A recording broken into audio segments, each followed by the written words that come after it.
Eventually going to be looking at some scattered chances of some showers and storms, some moderate downpours, a little bit of lightning going to be possible.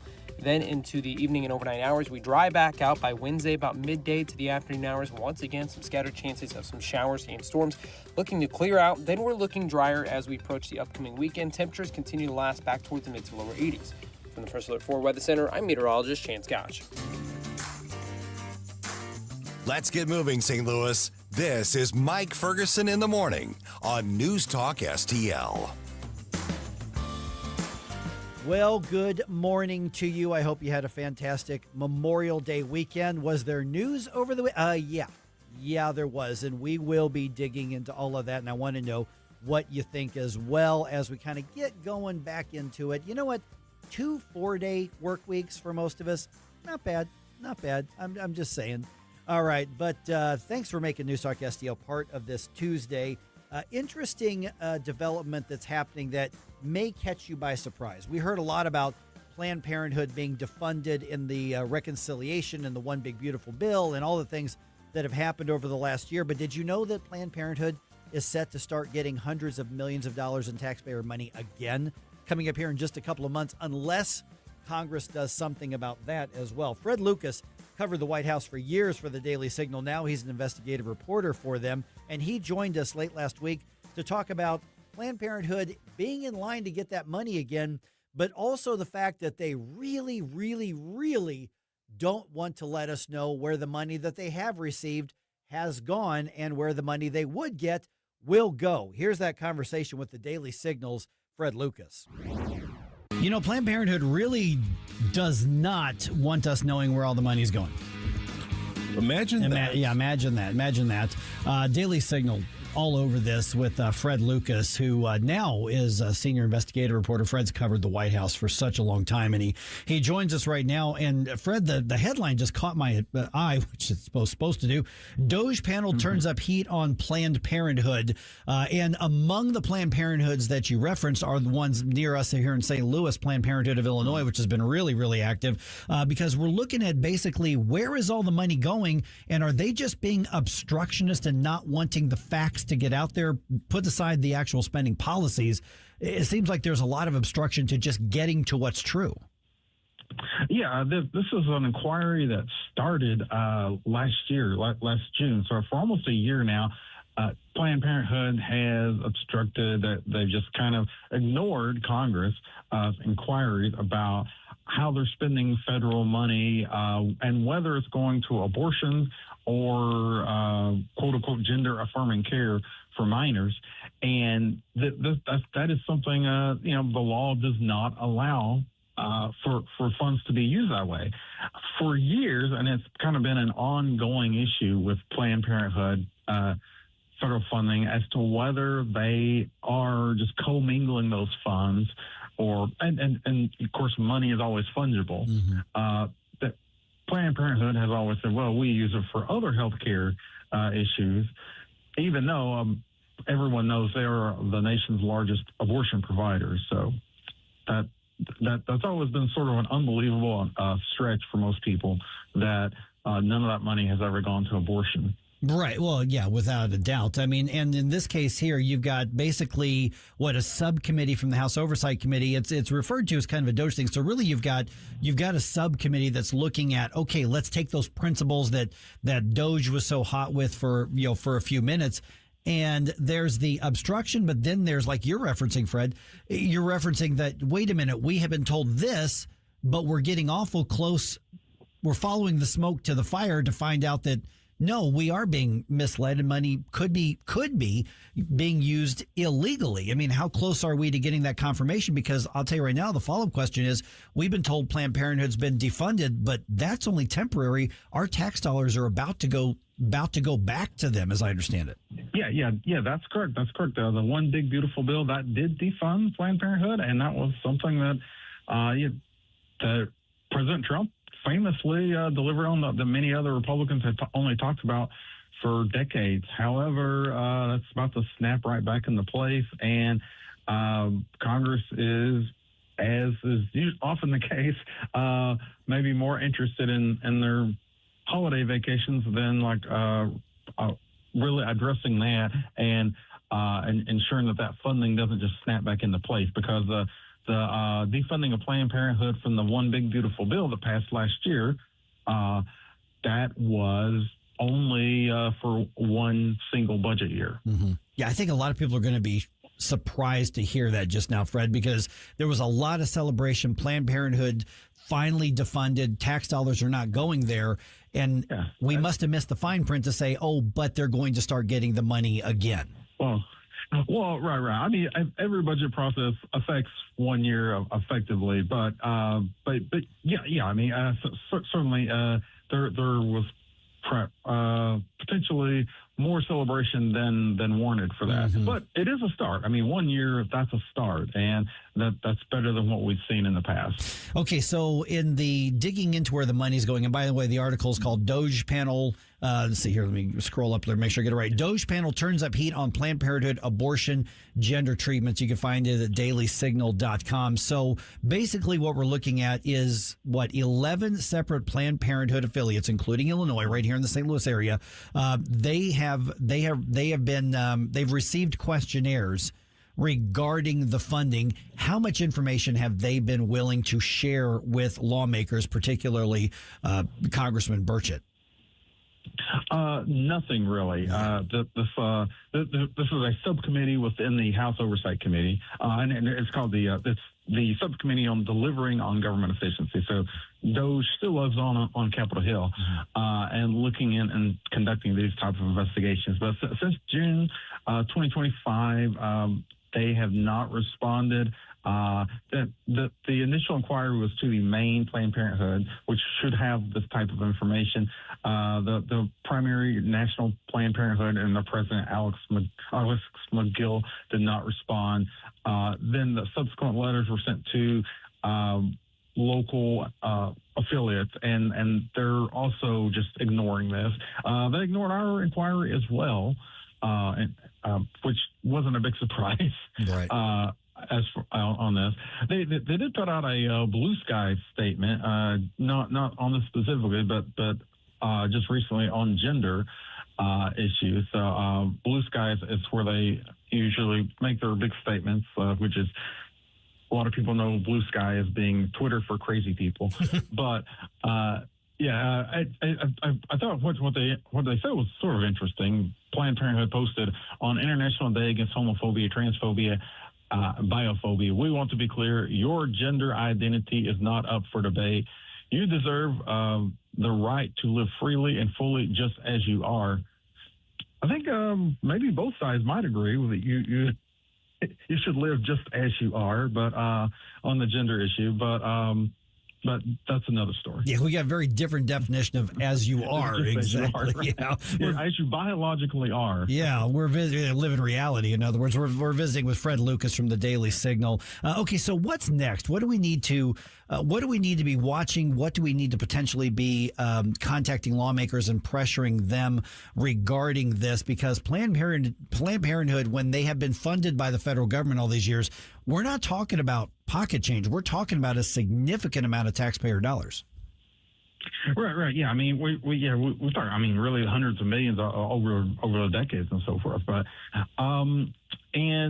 they say it's for various women's health services.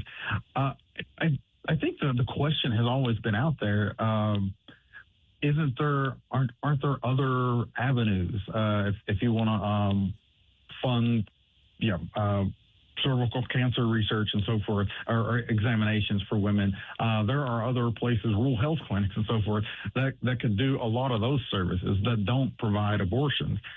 But rather, Democrats have insisted, and basically it's one of their key lobby groups, Democrats have always insisted that money has to go to Planned Parenthood, and that Planned Parenthood can never be defunded.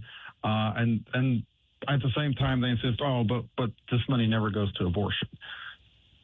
Yeah, which is nonsense. I mean, other than abortion, you could get every other service that they claim they provide, and many times they don't provide. You can get those at any pregnancy resource center, or you can get those at almost every minute clinic in the pharmacy, much less community clinics as well. I mean, other than abortion, everything that they say that they need to be funded for, it is available in multiple places in almost every community.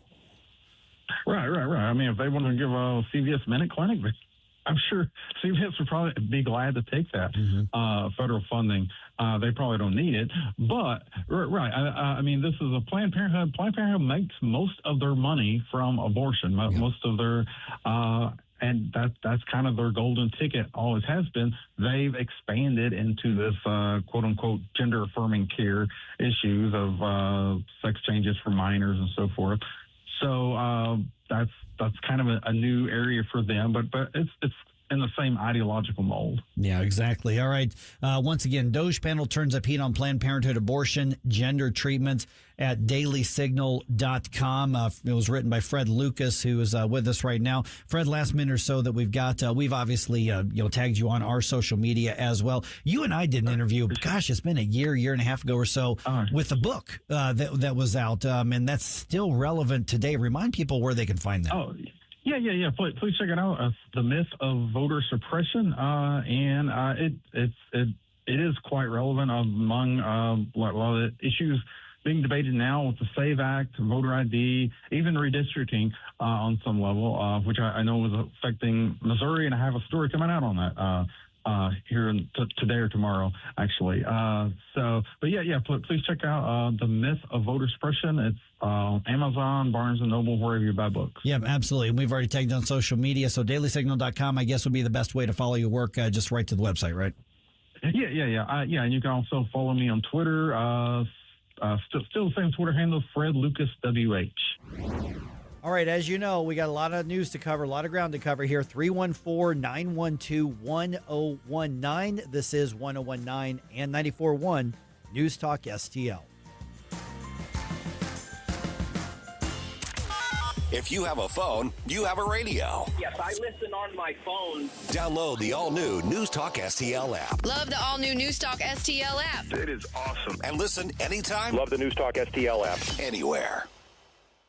Hey, it's Vic Porcelli. We're sitting here with our great friend, Chris Cooper. Hi, Chris. What's going on, Vic? How are you? I hear you wrote another book. This one's an e-book. Is that right? The Business Owner's Playbook for Financial Clarity. So it is a great book for entrepreneurs. It's a very short guide. Give people, business owners, the ability to understand key questions that are important, such as succession planning, legacy planning, getting the IRS out of our pockets, right? Because do you like paying taxes? I do not. I don't think anybody likes paying taxes, right? That just makes sense. And then always talking about protection. And then the other thing from a business owner perspective, what is the biggest asset a business owner has? Probably their business itself, right? We need to make sure we understand what the value of that business is as well. So this new book, I'm sure, is incredibly expensive, right? How much? No, it's a free resource. Oh, it's free. We provide guidance, we provide education because we want to make sure people feel educated and understanding because sometimes you don't know what questions to ask, and we need to make sure we help arm people with information to ask the right question. Reach out to Chris and Stacy today at SerenityWealthNow.com. Investment advice offered through Fortis Capital Advisors, LLC. Don't let spring surprises ruin your comfort. Johnson Heating and Cooling in Wentzville is offering air conditioner checkups for just $99. We'll check your Freon, inspect your condensate hose, and test all electrical connections. Plus, we'll clean your system for no additional charge if you act before June 30th. Keep your home running smoothly this season. Visit johnson-heatingandcooling.com. That's johnson-heatingandcooling.com. Johnson Heating and Cooling. Your comfort, our priority. 1949, the last time a Republican held the top post in St. Louis City. A gallon of milk was 84 cents and streetcars ran down Grand Avenue. Unfortunately, St. Louis City streets are no longer the epicenter of family and business life. In the 80 years of Democrat control, our city has been on a steady decline. Hello, Kirk Ilsinger, chairman of the Republican Party for the city of St. Louis, and we believe it is our duty to provide a different path forward. I invite you to our meetings the first Thursday of every month. Learn more at stl-gop.com. Paid for by St. Louis City Republican PAC. Curtis Farber, Treasurer. The Vic Porcelli Show. Very active, very fun chat box. Cinderfer. Hi, Cinderfer. Hey, how you doing? She says, yo, Vic, baby. Verbatim, yo, Vic, baby. With an exclamation point. How else are you supposed to read that? I was driving, had to pull over to comment. I was going to say how sexy the beard is, but I'm afraid of your wife. I'll tell you what, I would be. Vic Porcelli, live and local weekday mornings at 9 on News Talk STL. Now you can fly anywhere in the world and pay discount prices on your airline tickets. Book a flight today to London, Paris, Madrid, or anywhere else you want to go. And pay a lot less guaranteed. Call the International Travel Department right now at Low Cost Airlines. 800-515-2397. 800-515-2397. That's 800-515-2397.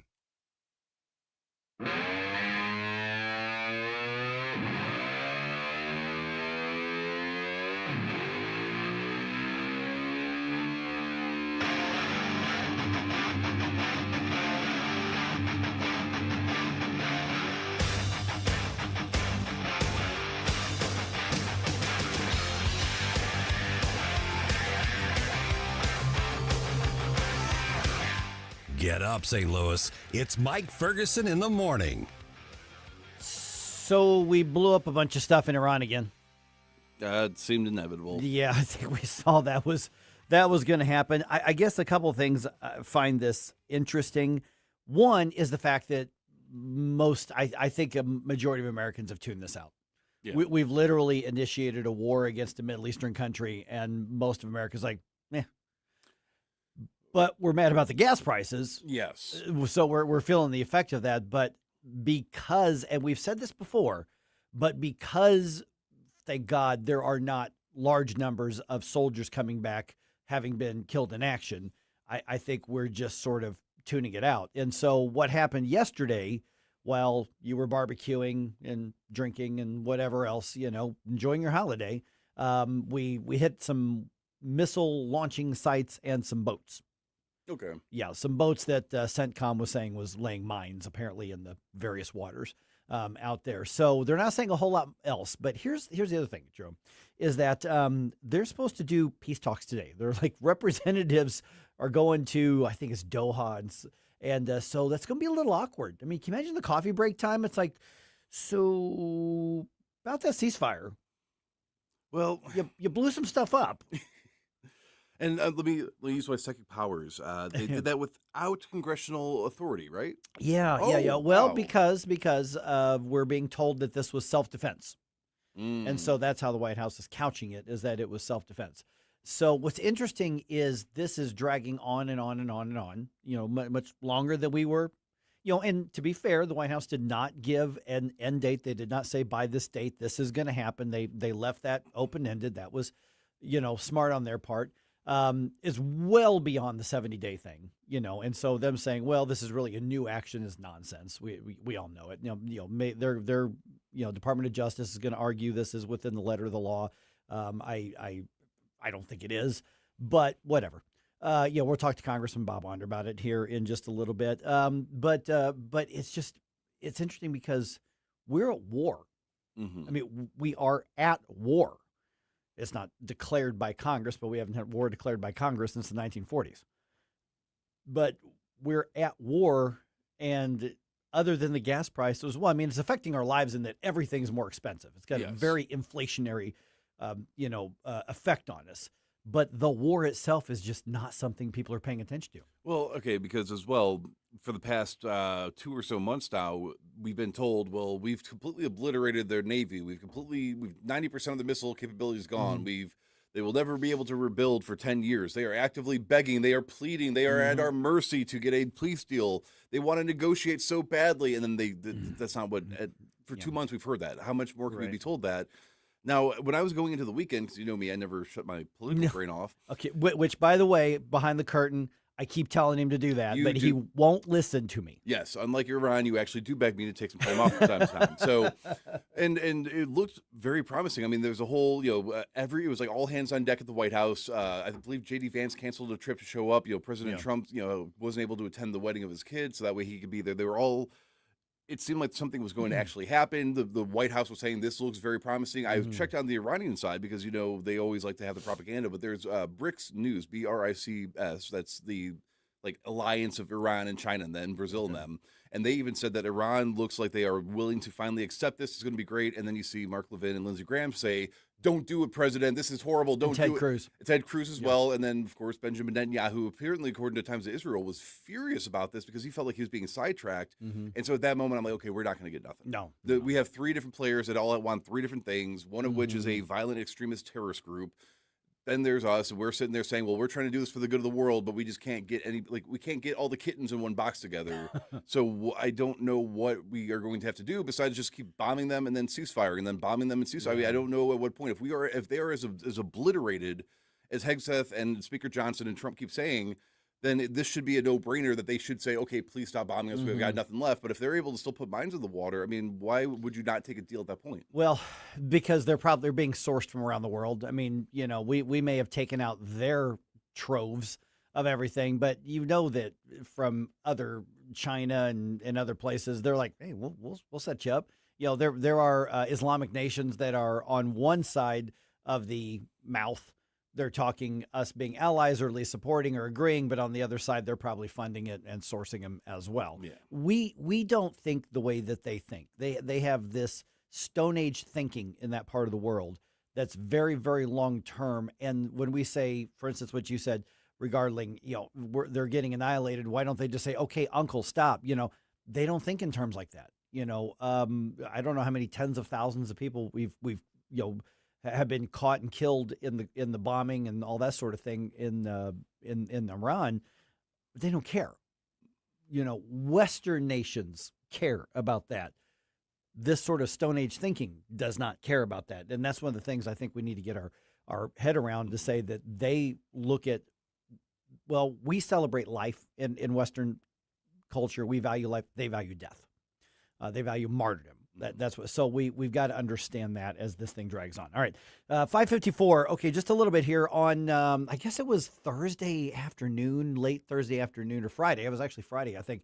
Governor Kehoe announced which ballot issues are going to go on the August ballot. Ooh. That was his deadline. I guess it was Friday because I was actually Billy was in for me, and then the governor announced it, I think, late in the afternoon on Friday. So it was announced a few days ago, but people are just now kind of picking up the news on it. So here in just a little bit, around 6:20, what I want to do is go through on the Missouri side, say, here's what's going to be on that August ballot. Two of the really big ones are going to be in August, which leaves Amendment 3 for November, possibly by itself in November. So I'll tell you what we're going to be voting on, get your thoughts on it. Two of the biggest questions that affect the state are going to be decided in August. So we'll just kind of do a factoid check of this. And then also at 6:35, our buddy Stu McMillian from the Heartlander and from the Lion from over the Herzog Foundation, he did kind of a dive into some of the stuff that the Illinois legislature is looking at, the assembly, because their legislative session wraps up this week. So, Missouri just wrapped up. Now we've got the Illinois side. Oh, my gosh. Are some of the lunatic left, some of the stuff that they are pushing, it's just, Democrats just did this post-mortem on 2024 saying, why do we get our butts kicked? And Illinois is like, oh, no, we can do worse than that. Has You're not wrong. Governor Pritzker and the Democratic leadership not met anyone in central or southern Illinois? Have they not met anyone downstate? Now, still, does that mean that the Governor Pritzker's going to lose the race? No, that's not what that means at all. Unfortunately, that's not what it means. But it means that you've got a fringe extremist part of the left, and they are so focused on the abortion and the sexual stuff and the so-called transing of kids. It's unreal. And so Stu did an article on this that's on the Heartlander. It's also in Read Lion.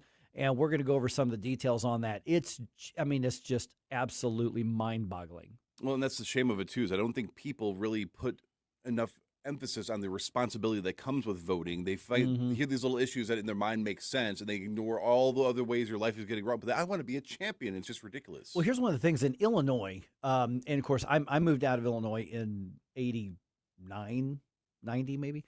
You just moved out of there however many years ago. 2022. Yeah. So what's happening here is there's a lot of conservative public voters who don't show up because they think it's a lost cause. They need to rethink that.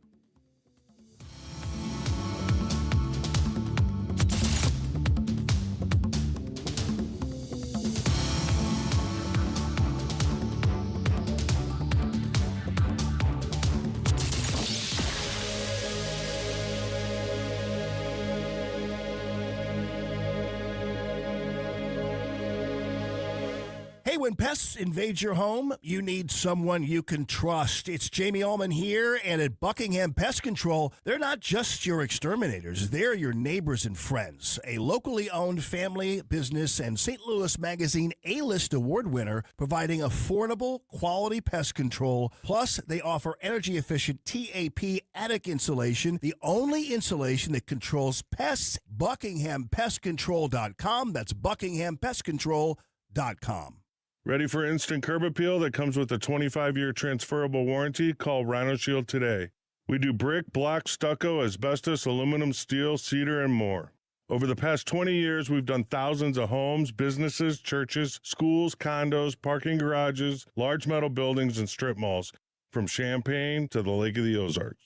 We do flat and sloped metal roofs to extend their lives too. Proud to be veteran-owned and manufactured in the good old USA. So we're tariff-free. We're exceeding expectations every day. Evaluations are free. A-plus rated with the BBB and a lot of 5-star Google reviews. Call 877-25-RHINO, 877-25-RHINO, or 877-25rhino.com. See what we did there? Genius. Tell them, ladies. Don't paint, don't Rhino, go Rhino Shield. Never paint your house again. Rhino Shield. A Disney cruise is no ordinary vacation. It's an adventure, a fairy tale, a dream. Step aboard and discover where favorite Disney characters meet fun for the whole family, where total rest and relaxation meet the ultimate escape and excitement, where a dream vacation meets a magical cruise. Only on Disney Cruise Line, where magic meets the sea. Magic Expeditions will make planning your Disney cruise easy. Reach out at magicexpeditions.com. Do you owe the IRS $10,000 or more in back taxes? Are you being audited or investigated? Has the IRS sent you a letter demanding payment? You may not owe what they claim. Make this free call to the tax doctor now. Let them negotiate with the IRS on your behalf. 800-240-4586. 800-240-4586. That's 800-240-4586.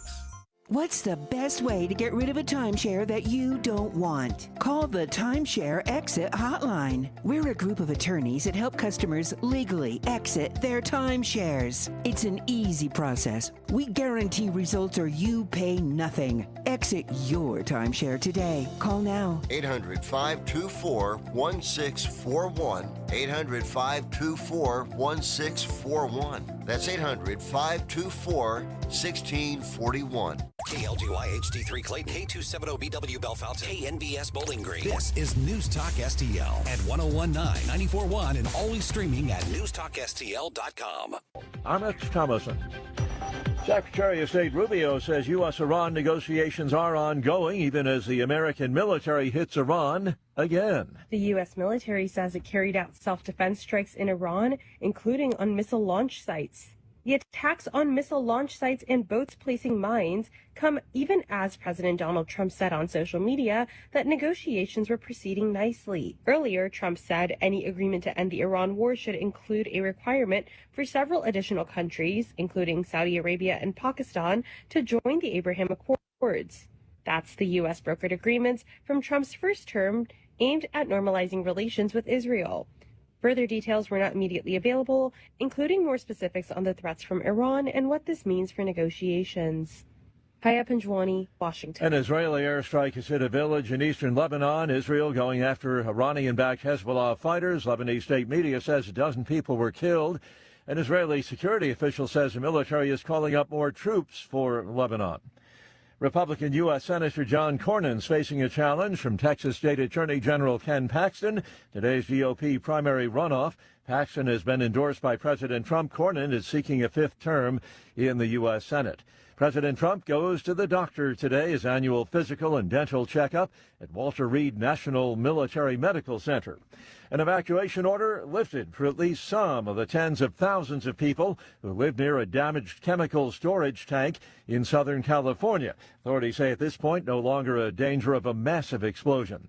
The New York Knicks going to the NBA Finals for the first time in 27 years after routing the Cleveland Cavaliers in Cleveland last night, 130 to 93. Wall Street Dow futures up 262 points. More on these stories, townhall.com.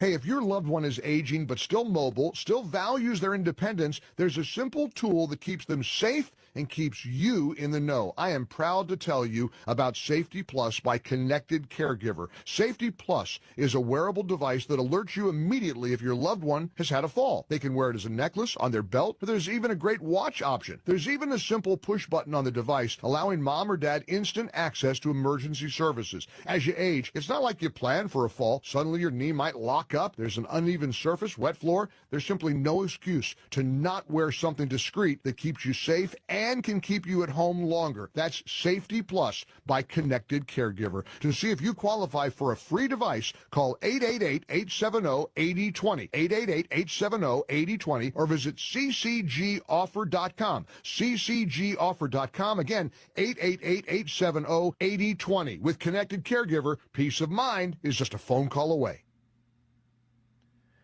From the Michael's Flooring Outlet Weather Center. I'm meteorologist Chance Scotch with your first alert forecast. We're going to be tracking temperatures back towards the lower 80s. This afternoon, eventually going to be looking at some scattered chances of some showers and storms. Some moderate downpours, a little bit of lightning going to be possible.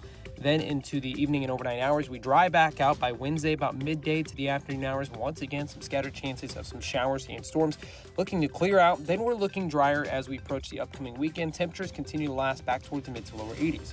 From the First Alert 4 Weather Center, I'm meteorologist Chance Scotch. This hour of News Talk STL is brought to you by Stifel, serving investors for over 130 years. Contact your Stifel financial advisor at stifel.com. That's STIFEL.com.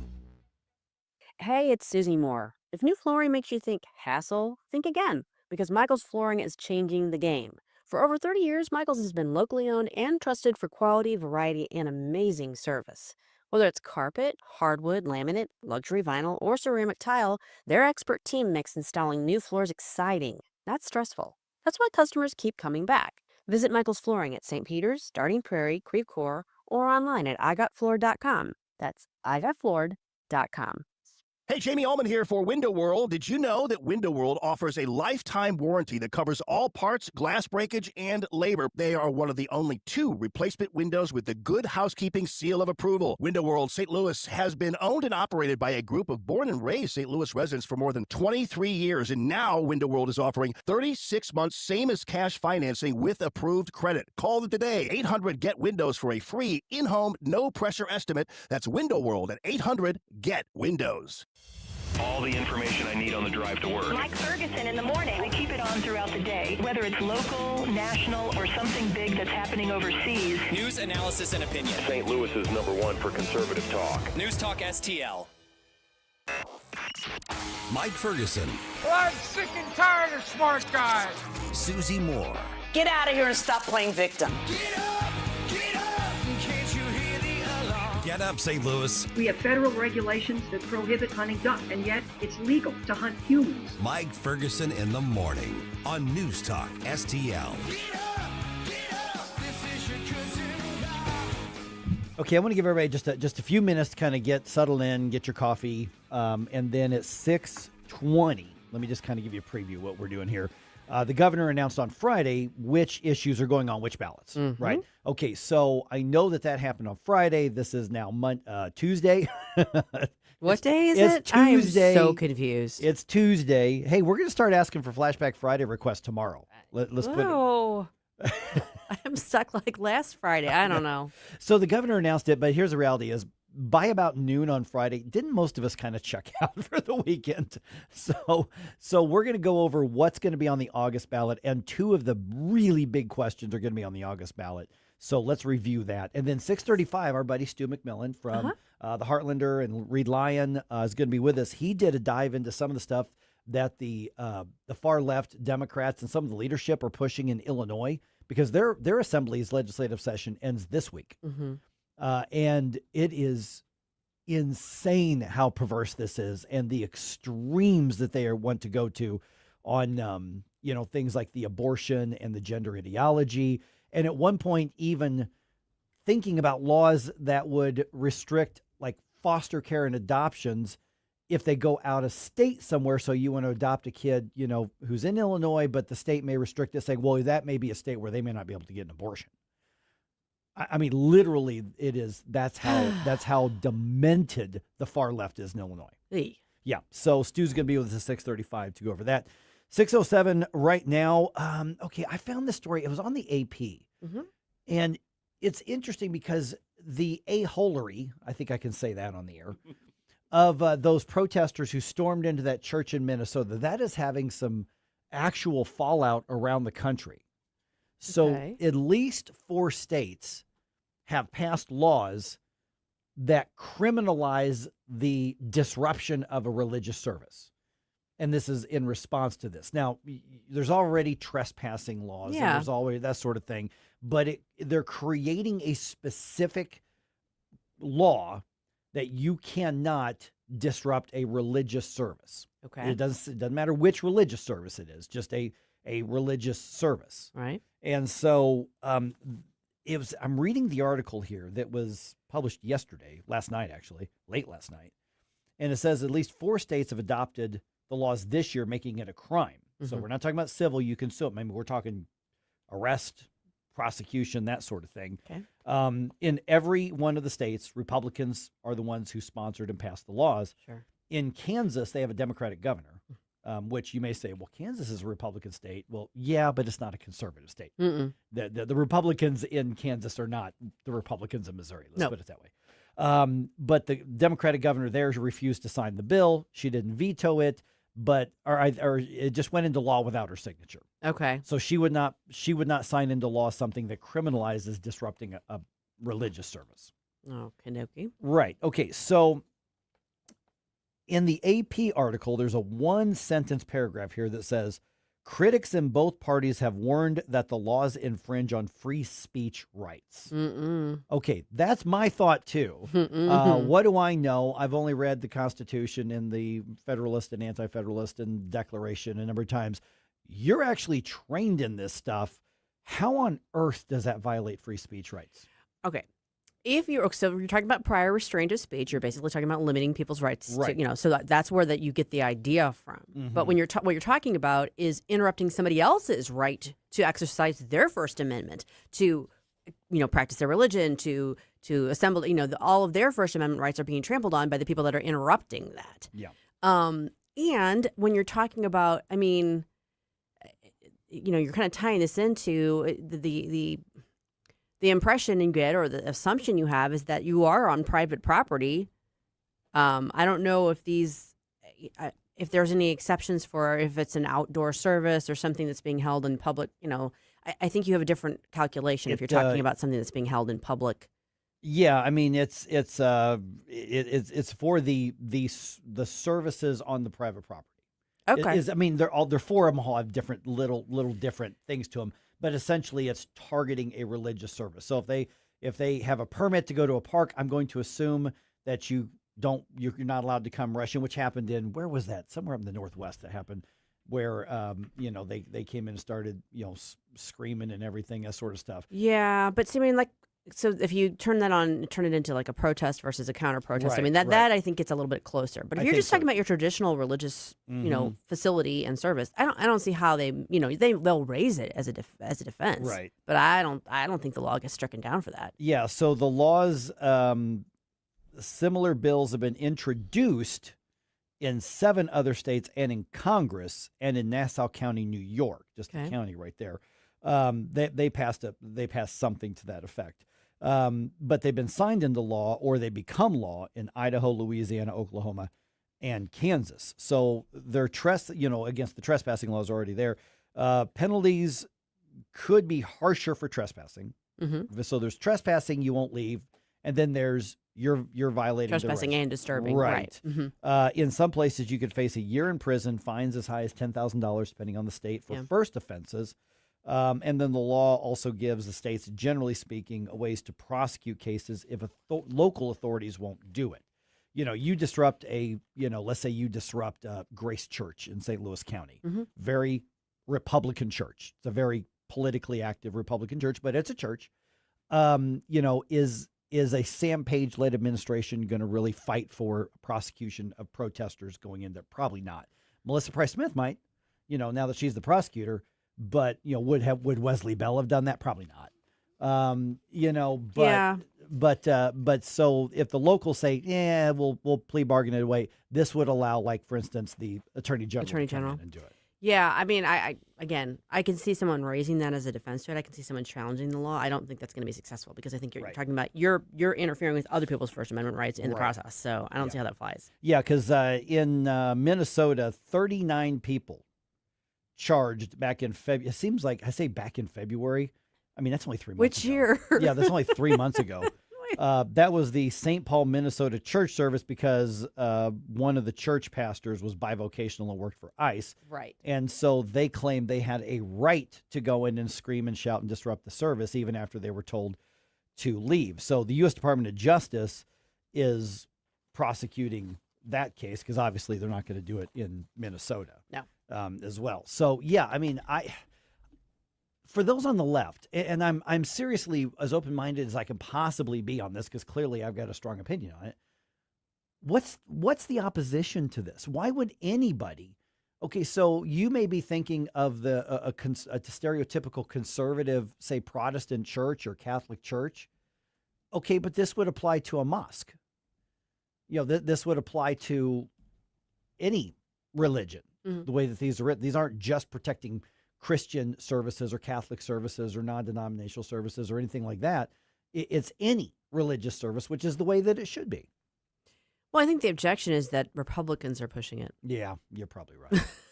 So it's being, it was spurred on by what happened in Minnesota, and it's being advocated for by the right. So therefore, we must oppose it.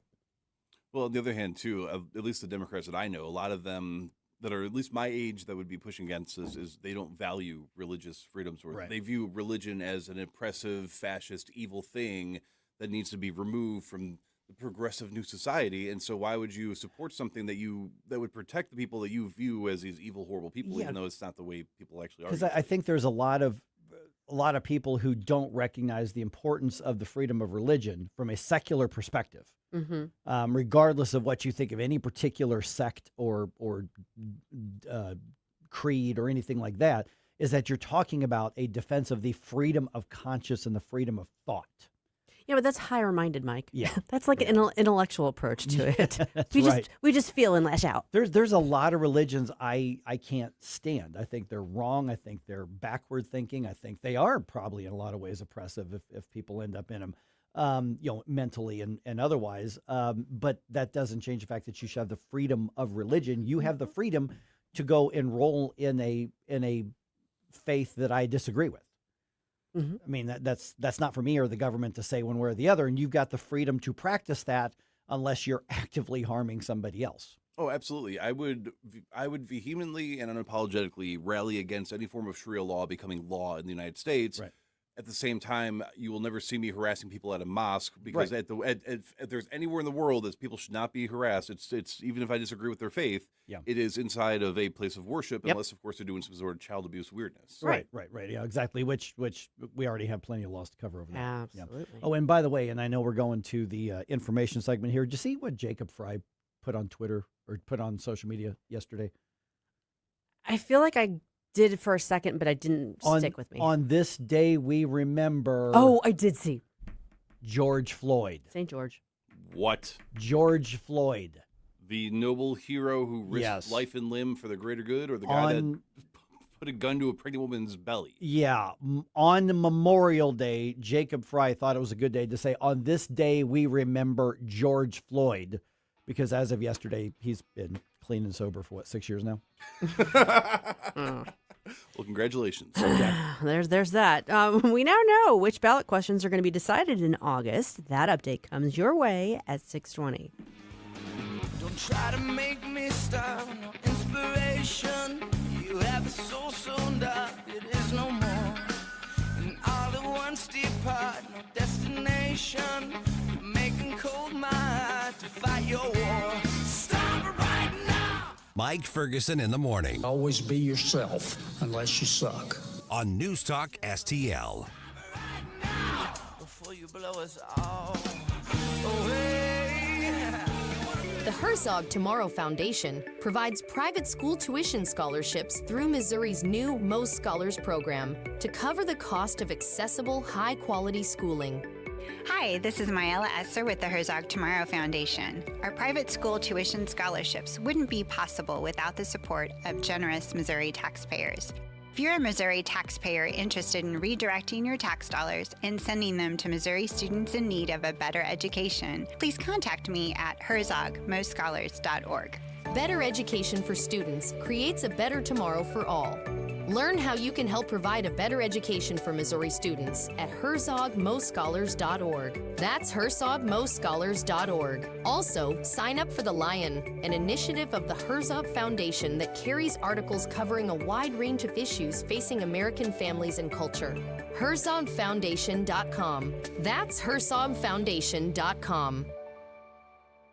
Yo, this is Vic. Vic for Vets is proudly honoring our veterans. Every Wednesday at 11:05, you'll hear about that day's honoree and their incredible service to our country. Hi, it's Ken. You want to nominate a veteran? Send their name, service information, and story to me, Ken, at NewsTalkSTL.com. Brought to you by Heroes Care, Alamo Military Collectibles, Gemini Wealth Group, Michael's Funeral Home, and Freddie's Market. Together, let's celebrate the heroes in our community. Vic for Vets, where honor meets gratitude. This hour of Mike Ferguson in the Morning is brought to you by Stifel. Request a portfolio review from your Stifel financial advisor at stifel.com. That's STIFEL.com.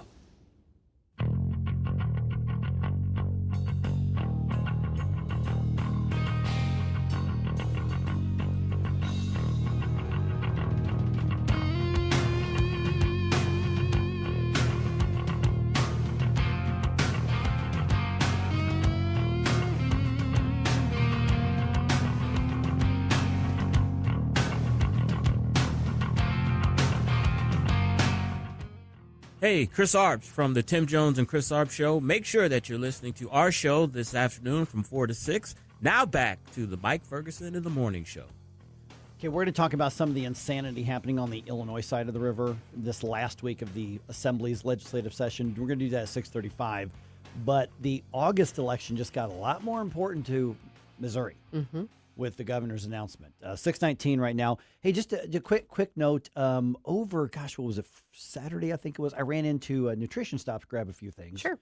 And they were having one of their kind of educational things where I think it was women's health. And, because we've talked about, they have like a lot of floor space there that they could be selling more stuff. Right. They leave it open so that they can do these things, these like free community events. Sure. And there was somebody from one of the nutrition companies they work with who was given a presentation, and I don't know, there was probably 20, 25 ladies who were there watching and listening and taking notes and all that sort of thing. So I'm just trying to be like real quiet and get my protein and my coffee and all that kind of stuff. And there was You didn't decide to identify as a woman. So I did not. No. But there was one lady there who turned around and saw me and started waving at me.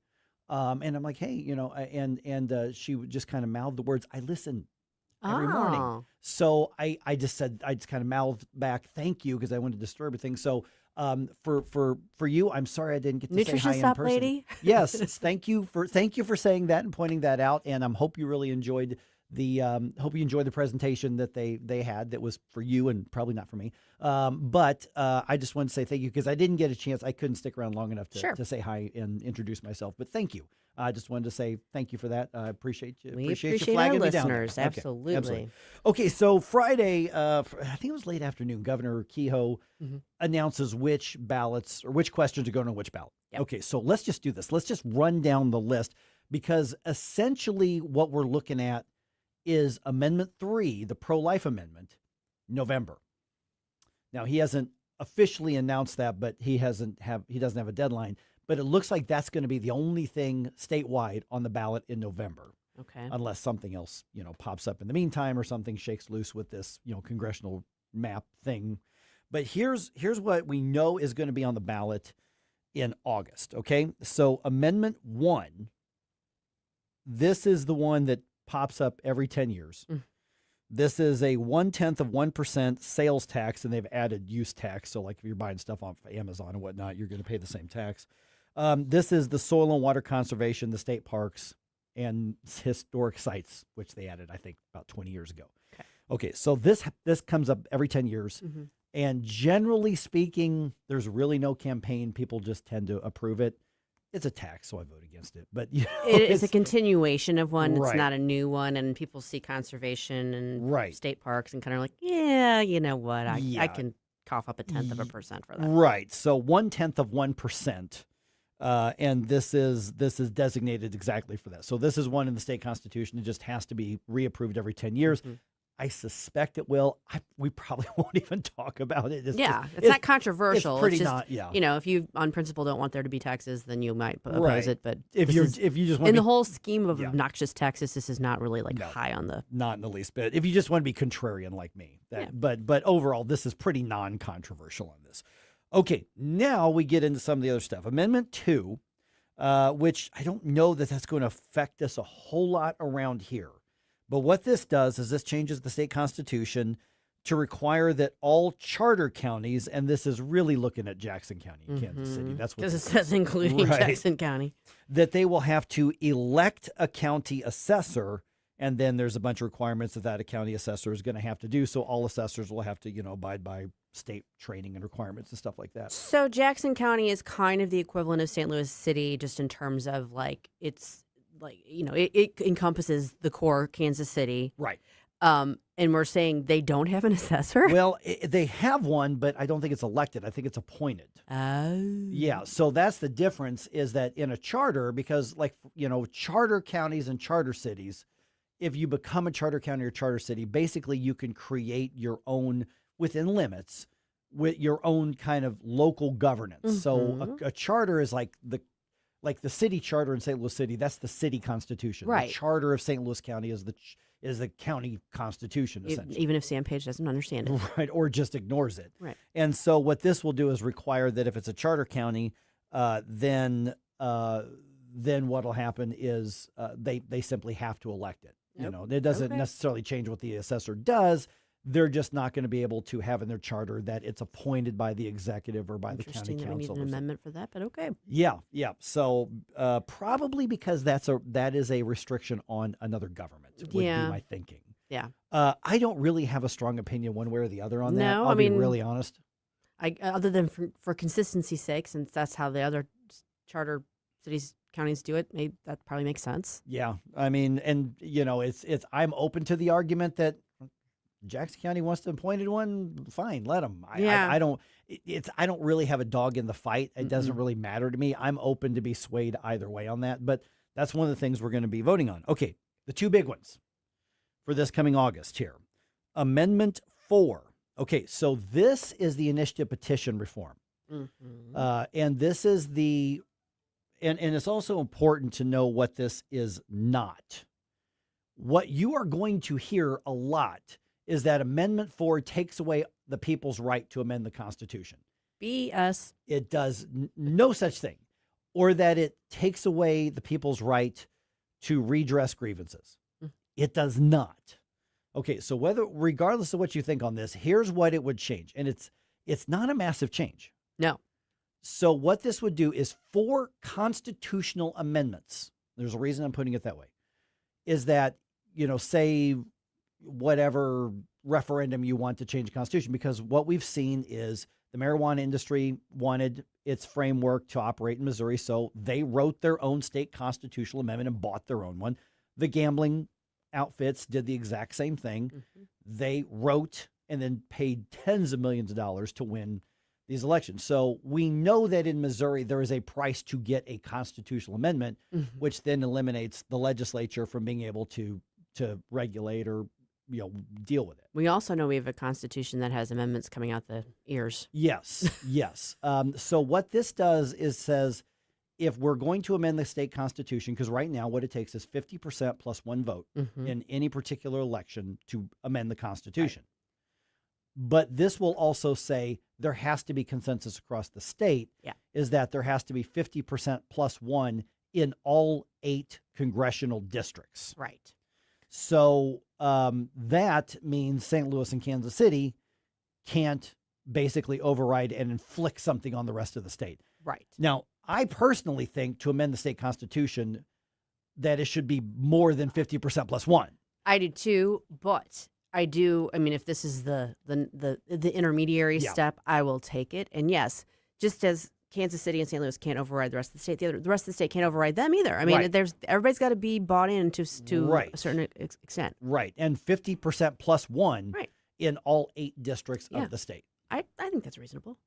Now, Scooter, good morning, Scooter, Hey, Scooter. says Amendment 4 is no because it would not apply to amendments proposed by Jeff City. Is that true? Because in the ballot language I'm reading on the website right now does not say that, by the way, Jeff City would be exempt from all this. Right. This is referendum. This is a referendum. Right. Not legislative, not the legislature putting an amendment out there. Right. This is initiative petition reform. Right. Exactly.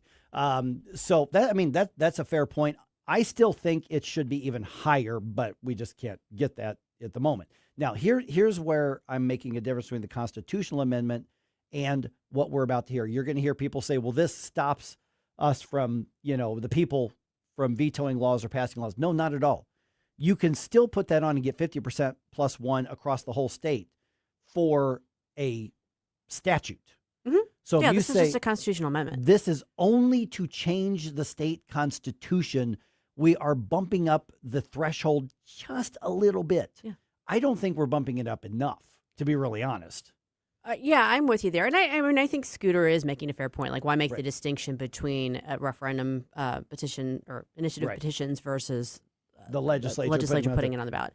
I don't know. I mean, I don't think there's really any reason not to make that distinction. But this specifically addresses the issue with like outside interests coming in and kind of rolling everybody over. Right, which we saw with the. We elected our legislature. Right. So that's give me 30. Now, should they probably be on the same one? Yeah, I'm fine with that. But this is at least a baby step in the right direction. For all of the promises of initiative petition reform the Republicans have given us over the past 3-4 years, this is better than nothing, but it's better than nothing. Yeah. So it is a little step in the right direction. But again, if you say this law is unjust or we think there ought to be a law for this, you can still do that and do 50% plus one across the state. It just isn't the Constitution. And then what happens is, for instance, years ago, you remember when the animal rights folks came in and basically disrupted the livestock industry with this was probably 20 years ago. Animal rights groups, they brought in Bob Barker and everything, and they had a big campaign, and it was a puppy mill thing, which, we had a terrible problem with puppy mills. But the way it was written, it actually encompassed a lot of livestock agriculture. Ooh. So, like, within a week or so of this passing, the governor, Jay Nixon at the time, and the legislature, they got together and said, we're going to fix this. Mm-hmm. And so they went and passed fixes to that law that had been passed in the referendum. And of course, the animal rights activists and a lot of those on the left were furious about democracy. But that's one of the checks and the balances on this. And really at that point, that's where you saw the left in particular, and I'm, again, not pejoratively, I'm just observing, that's when they said, well, wait a minute, if we've got to get the same number of votes for just a referendum versus a constitutional amendment, well, heck, then go get the constitutional amendment. Right. And then the legislature can't come around and fix it. And so now every special interest can take their money from anywhere and put enough money. Now, voters, we're responsible for what we do. It's still our vote. We're still the ones that do that. But when you've got tens or even $100 million or more pouring into something, special interests know that they can come in, buy their own constitutional amendment. And so it can't be for sale. This amendment, this was 4. I think it's just a little tiny step in the right direction, but let's take it because it should be just a little bit more to get a permanent constitutional amendment in the state. We already have 126. Right. I just checked. 126 amendments to the Constitution. And the U.S. Constitution has what? 27. Yeah. Okay, so the last minute or so here, Amendment 5. This is going to be in August. This is the income tax repeal question. So that means that's going to be in the headlines. 4 and 5 are what's going to be the big ones. Massive. Yeah. Massive, regardless of which direction you're on. These are massive. And then the pro-life Amendment 3 is obviously going to be in November. Yep. It's a lot. Boy, we thought this was going to be a quiet election cycle other than the local stuff. No, sir. Nope. Now, that also means, though, as we're approaching this, time is running out, and that includes for Illinois lawmakers to pass some really terrible ideas. Yeah. We're going to highlight some of those of the worst at 6:35.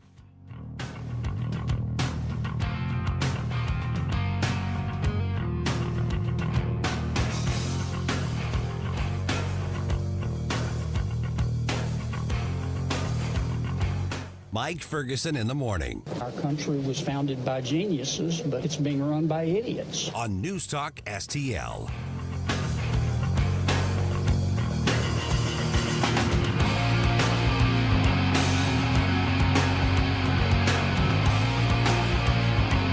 Tim Jones and Chris Arps in the afternoon. Tim Jones here for the Tim Jones and Chris Arps Show, wishing you a very safe and blessed Memorial Day weekend. Remember the reason for the season?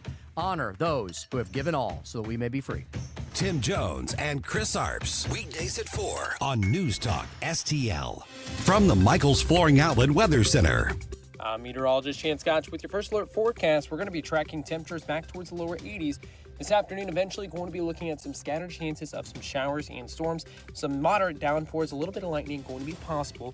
Then into the evening and overnight hours, we dry back out by Wednesday about midday to the afternoon hours. Once again, some scattered chances of some showers and storms looking to clear out. Then we're looking drier as we approach the upcoming weekend. Temperatures continue to last back towards the mid to lower 80s.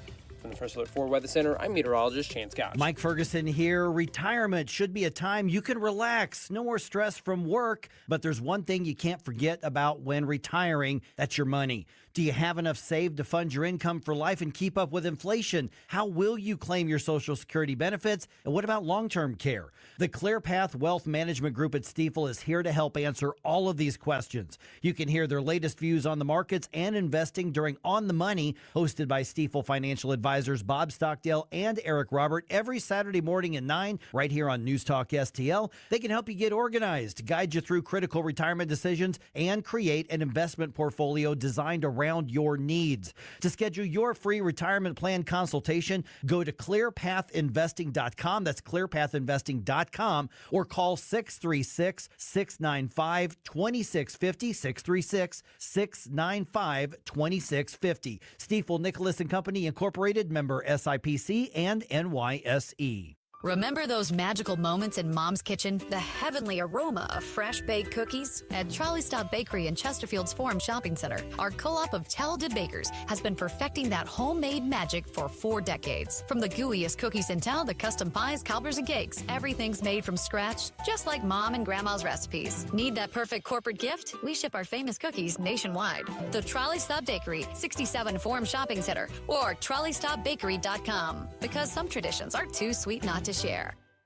If you find yourself feeling out of place in the world, it's comforting to know conservative values haven't been abandoned everywhere. The far left wants to destroy conservative values in America. This is News Talk STL. Welcome home.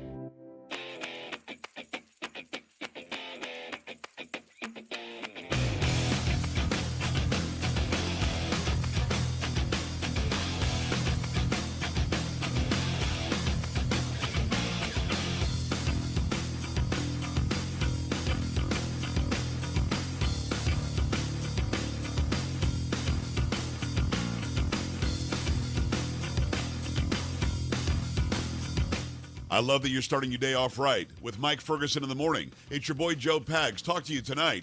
But now let's get back to Mike.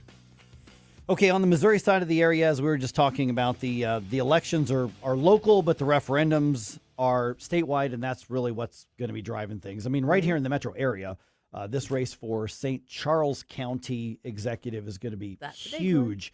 What's going on 1 week from tonight? That would be the debate for this. Mark it on your calendars. Also, the Democratic primary for St. Louis County executive is going to be a massive one as well, because we already know who the Republican nominee is going to be. That's going to be Dennis Hancock. Mm-hmm. And so those are the local ones that they're running, but statewide, that's where all the news is going to be on the Missouri side. Yeah.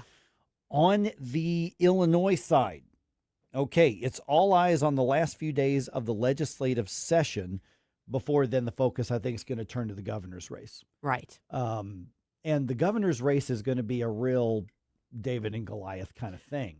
Very much so. Nobody expects Darren Bailey to win the race However, when you look at the voting patterns of the last couple of years and the fact that in not that distant of a past, Illinois has had Republican leadership. Bruce Rauner was the governor up till before J.B. Pritzker. Right. It's not... No, he was a very moderate Republican. Right, but there was an R. So it's not out of the realm of possibility, especially when you think that... there's a lot of conservative voters, Republican voters downstate who just don't show up. Right. Because they're constantly told there's no point. Well, if the message gets out that, well, no, there is kind of a point, then we'll see what happens with it. Yeah. So the race for U.S. Senate in Illinois is basically a foregone conclusion. Yeah, I think I'll be really honest. I don't even know who the Republican nominee is. I have no idea who it is. That's how irrelevant they are. I think I've seen the name, and it escapes me. So, I mean, yeah, I don't think it's going to be a competitive race. Yeah, that's how we're. Yeah, that's how irrelevant they are. Oh, but I mean, just like in Missouri, those races right now aren't competitive for Democrats, so that's okay. Right. Okay. So, but in the meantime, there's a few days left in the Assembly's session, and of course, obviously dominated by the far left Democrats. And we're now joined by Stuart McMillian. He writes for The Lion with our friends at Herzog Foundation, the Heartlander as well. Okay, so Stu, you wrote a couple of articles. I want to start with this one. Oh my gosh. Illinois lawmakers attempting to rush abortion, sex change bills in session's final weeks. We're down to the last few days on this. I'm reading through the bills that you're citing that they're putting. I wish I could put into words how demented some of this stuff is, but they're under the gun and you would think they could run the table on it. But is it so extreme that even in deep blue Springfield that they might even have problems getting that through? I mean, that's how bizarrely demented some of these bills are. Yeah, you're right, Mike, and good morning. So looking at the article I did for The Lion, there's been a few updates since that article was released. So the Abortion Access Fund, that was 5408. So it was paid. It was a radical idea, this radical scheme to pretty much raid private health insurance companies and seize 90% of their excess funds to bankroll abortions. Wow. So this one right now is stalled. It hasn't had an update since April. So it doesn't look like this one's going to be talked about anymore this week. The fetal death certificates, that would strip away the humanity of the unborn by pretty much deleting fetal death certificate requirements for miscarriages before 20 weeks. That was sidelined as well. That hasn't really been talked about since April either. So those two that I was writing about, they haven't really gathered enough Democrats to push those through, but there are a couple other ones on the goal line. The Secure Act, it survived committee. It's sitting on the Senate floor right now for a final third reading vote. It aims to completely strip parental rights for minors under state care, paving the way for out-of-state foster placements based on child's self-declared gender identity, while aggressively cutting the biological parents out of the information loop. So the Senate will have a hard final deadline, of course, coming up on May 31st to vote on this. So they could be doing that anytime this week. That's one of those that's on the goal line right now. Stuart, I realize that Democrats have a supermajority in Illinois, and they get to rule the day. I get that. What I guess I don't understand is, are there no moderate Democrats? Is it all just far left progressivism that's just holding sway? There's none, maybe throwing up some potential like, hey, maybe we shouldn't go quite this far with this legislation. Yeah, I haven't been able to nail down any moderate Democrats to talk to about any of these bills, but they are out there. They're definitely out there. But there are so many Democrats jumping on. It's almost hard to keep track. There's so many Democrats jumping on these bills to be co-sponsors and to be cheerleaders for these bills that it's hard to find those that aren't doing it. We're visiting with Stuart McMillian from both the Heartlander and also ReadLion.com, the Lion with our friends at Herzog Foundation. Okay, when I get sick and I need to go get some cough medicine, government tracks that.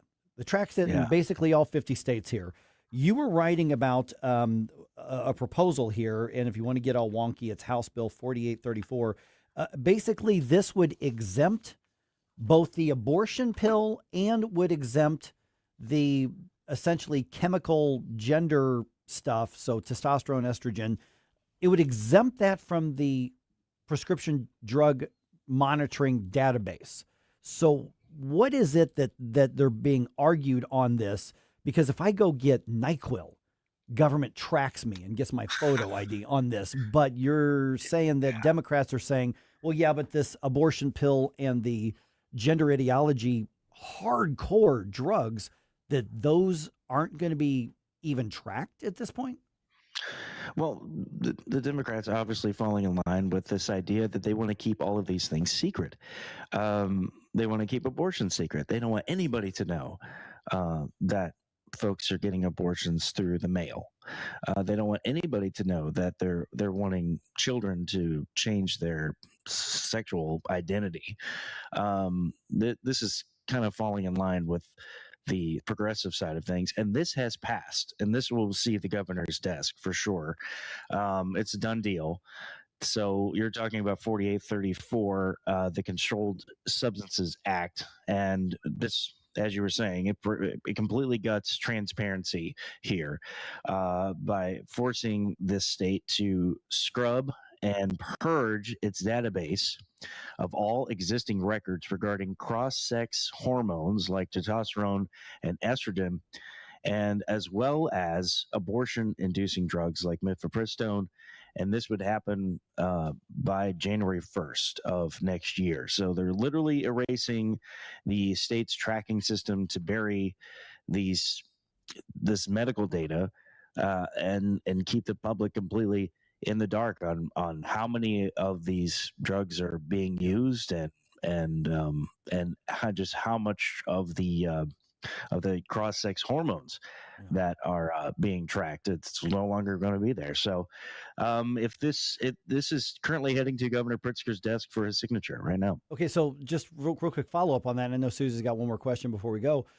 Would that mean that if they're scrubbing the records of it, that we're not going to be able to look and nobody's going to be able to investigate whether or not these were inflicted on minors? Is it just all of it being scrubbed on there? So one, the frequency of it would be one thing, at least the metadata would be gone, but then there'd be no way to see whether or not underage people were given these drugs. Yeah, that's my understanding, is that they're going to wipe it all out.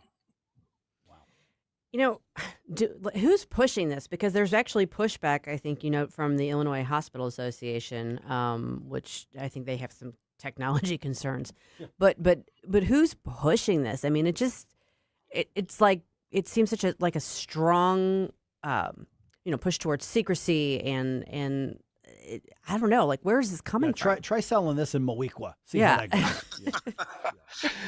Yeah, I mean, I don't have like the big dark money names for you or anything on this, but I definitely could do a little research on who really wants this. I mean, obviously Democrats do. It seems like a ton of them are throwing their names on this. There's a long list on the bill.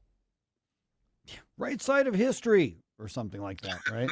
Something like that, yeah. Well, it's along with their ideology of saying that you need to not shame or blame or any of those effects when it comes to abortion or getting a sex change. So you shouldn't be able to tell them what they can do and not do. So this kind of falls in line with that idea. Yeah, well, just wait for the attack ads against Pritzker on some of these laws, the way that's going to play across the flyover country come in the next election here as well. All right, Stu, what are we looking for the last couple of days? I mean, you talk about these. Anything that's been updated since you published that article we need to watch in the last minute or so we've got?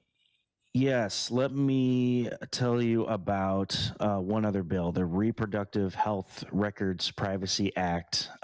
This was another bill, I believe it's highly likely to have a vote this week.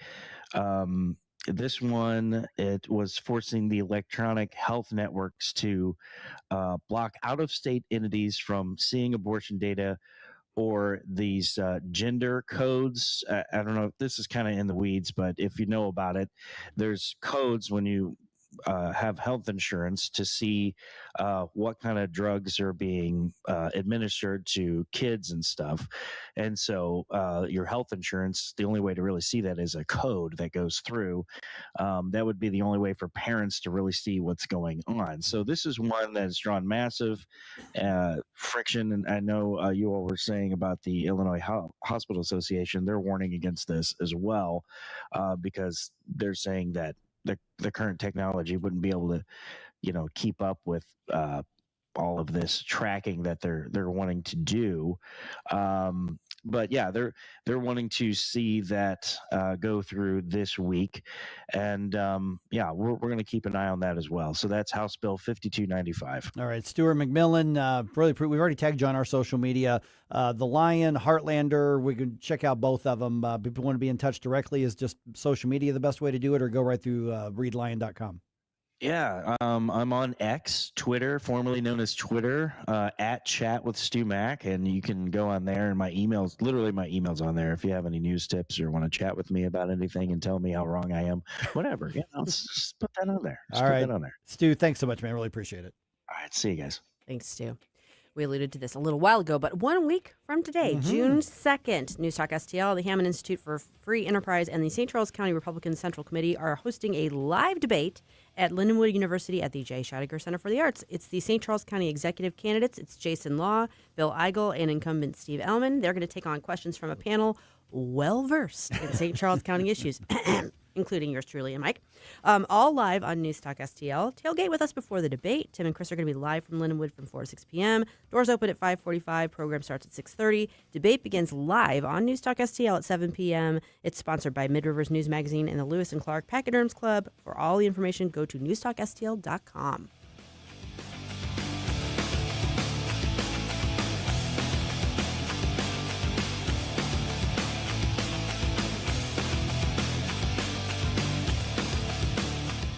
All right, Jeff, for a challenge, how about this? How about learning some open water diving, maybe even just basic scuba diving? And you're thinking, we're in the Midwest, Mike. Nobody's scuba diving in the Mississippi River. No, you're not. But you can do it in St. Charles, believe it or not, with my friends at Great American Divers. Mike Ferguson here for Great American Divers, greatamericandivers.com. This is a veteran-owned business, by the way. And listen, this is a great challenge for yourself. This is a great maybe retreat for your friends or your family. What a great party this is going to be. But listen, if you're a scuba diver, whether you are beginner, intermediate, or expert, listen, this is where you want to go. GreatAmericanDivers.com in St. Charles. You can rent equipment there. You can have your equipment repaired there. You can get your tanks air-filled there.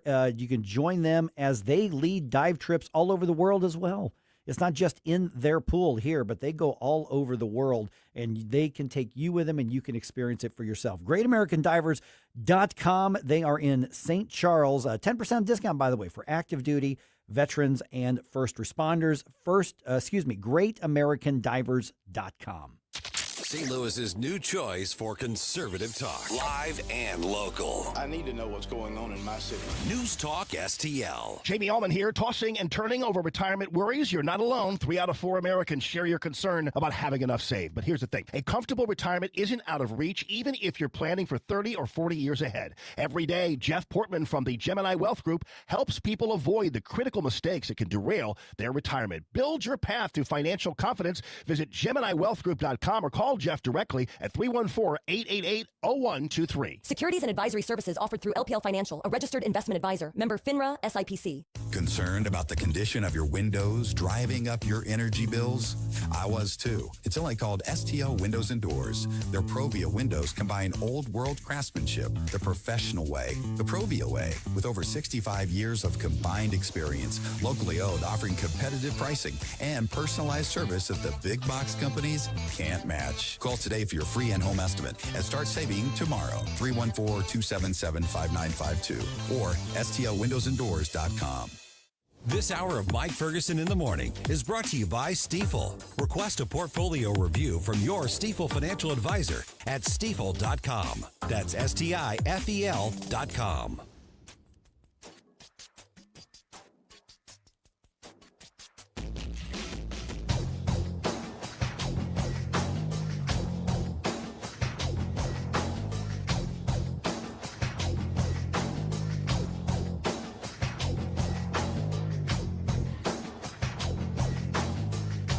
Hey, folks, it's Chris Salcedo, your liberty-loving Latino on Newsmax. Hey, everybody likes Mike. Mike Ferguson in the morning, News Talk, STL. All right, while you were barbecuing, we bombed more stuff in Iran. Mm-hmm. Yep. Also, the left wing in Illinois, just a few days left to pass some really horrible ideas. That conversation we just had with Stuart McMillian, that's going to be up on our podcast here. You need to send that to your friends and family and even enemies if they happen to be on the right side of politics in Illinois. And remember that movie Up? Yeah. Yeah, the one with Doug, the golden retriever. He's the one that had that collar that spoke on it. Yeah. A company is claiming to have made that tech a reality. I'm intrigued, but also scared. Yes, 6:53. Let's go ahead and do ye old first news dump of the day here. The Morning News Dump, brought to you by Whistle Pig Outdoors. Successful dump. Wake up, America. It all worked out. They got all the news. The Morning News Dump. All right, U.S. strikes resumed on Monday. Military officials say Iranian missile launch sites in the southern part of the country were hit. CENTCOM says boats that were trying to place mines in the area were hit as well. The White House claims the strikes were, in their words, self-defense is what they had. Now, I have not heard of any other strikes that have happened since Monday at this point. And now you've also got the peace talks that are happening. I know Doha, they're meeting in some areas as well. So, that's going to be it could be a little awkward, All right, let's talk peace. Hey, you just blew up my stuff. Yeah, you want to talk peace now? We'll quit laying mines. Yeah, so that's the update. Yep, we'll see what happens with it. Okay, so President Trump, other officials paying tribute to fallen U.S. service members at Arlington National Cemetery on Memorial Day on Monday. The president says he mourns the loss of 13 U.S. service members in that conflict, in that war against Iran. These incredible men and women gave their lives to ensure that the world's #1 state sponsor of terror will never have a nuclear weapon. Oh, and they won't. And, of course, again, those peace talks happening in the region possibly as early as, literally any minute now over in that side of the world. It could happen. All right, oil prices obviously been volatile since the U.S. Went to war against Iran. Oil industry analyst Trilby Lundberg of the Lundberg Survey says gas prices likely will go up again in the near future. We have low stocks. We have spring demand, and retailers are still reeling from the price hikes they received a couple of weeks back. They have not yet passed it through. Okay, so the average price for a gallon of gas has actually gone down a little nationally and around here compared to, weeks ago. According to AAA, it's $4.49 as of early this morning nationally. In Missouri, the average price is $4.15, with the metro area prices ranging from, on average, $4.12 to $4.32. I have actually seen below $4 in the last couple of days, but those are the average prices. $4.32 in the city, of course. In Illinois, the statewide average price is $4.93, with Metro East prices ranging from $4.90 in Calhoun County to $4.95 in St. Clair County. Still saw $3.99. Yeah, I saw $3.99. Was that a Dorset? Yeah. Yeah, that's what I saw. Now I'm trying to pay attention when I'm driving in as well. All right, let's see here. Big election in Texas today. Let's jump down to that one here. Okay, so we've got the runoff that's happening in Texas, and the Republican primary is where everybody's looking at. Texas Senator John Cornyn trying to hold on to his seat after President Trump endorsed Texas Attorney General Ken Paxton. And when asked why he thinks the president chose his opponent, Senator Cornyn was on Sunday Night America on Fox. And he said he thinks President Trump was getting frustrated with overall incumbents. I've voted with him 99.3% of the time. I am an ally of the president. So unlike some of the other endorsements, this really isn't about me, I don't believe. But that's what the president decided to do. And Ken Paxton asked the same question about that. He was on Fox and Friends this weekend. He's been in office since I was in college, and I'm 63. So 42 years in office, I've been asking every voter, whether it's one voter or thousands, what has John accomplished that's good for the state of Texas or the country? And you know what? No one's ever had an answer. And that's going to be decided today. It's a fair argument. Yep.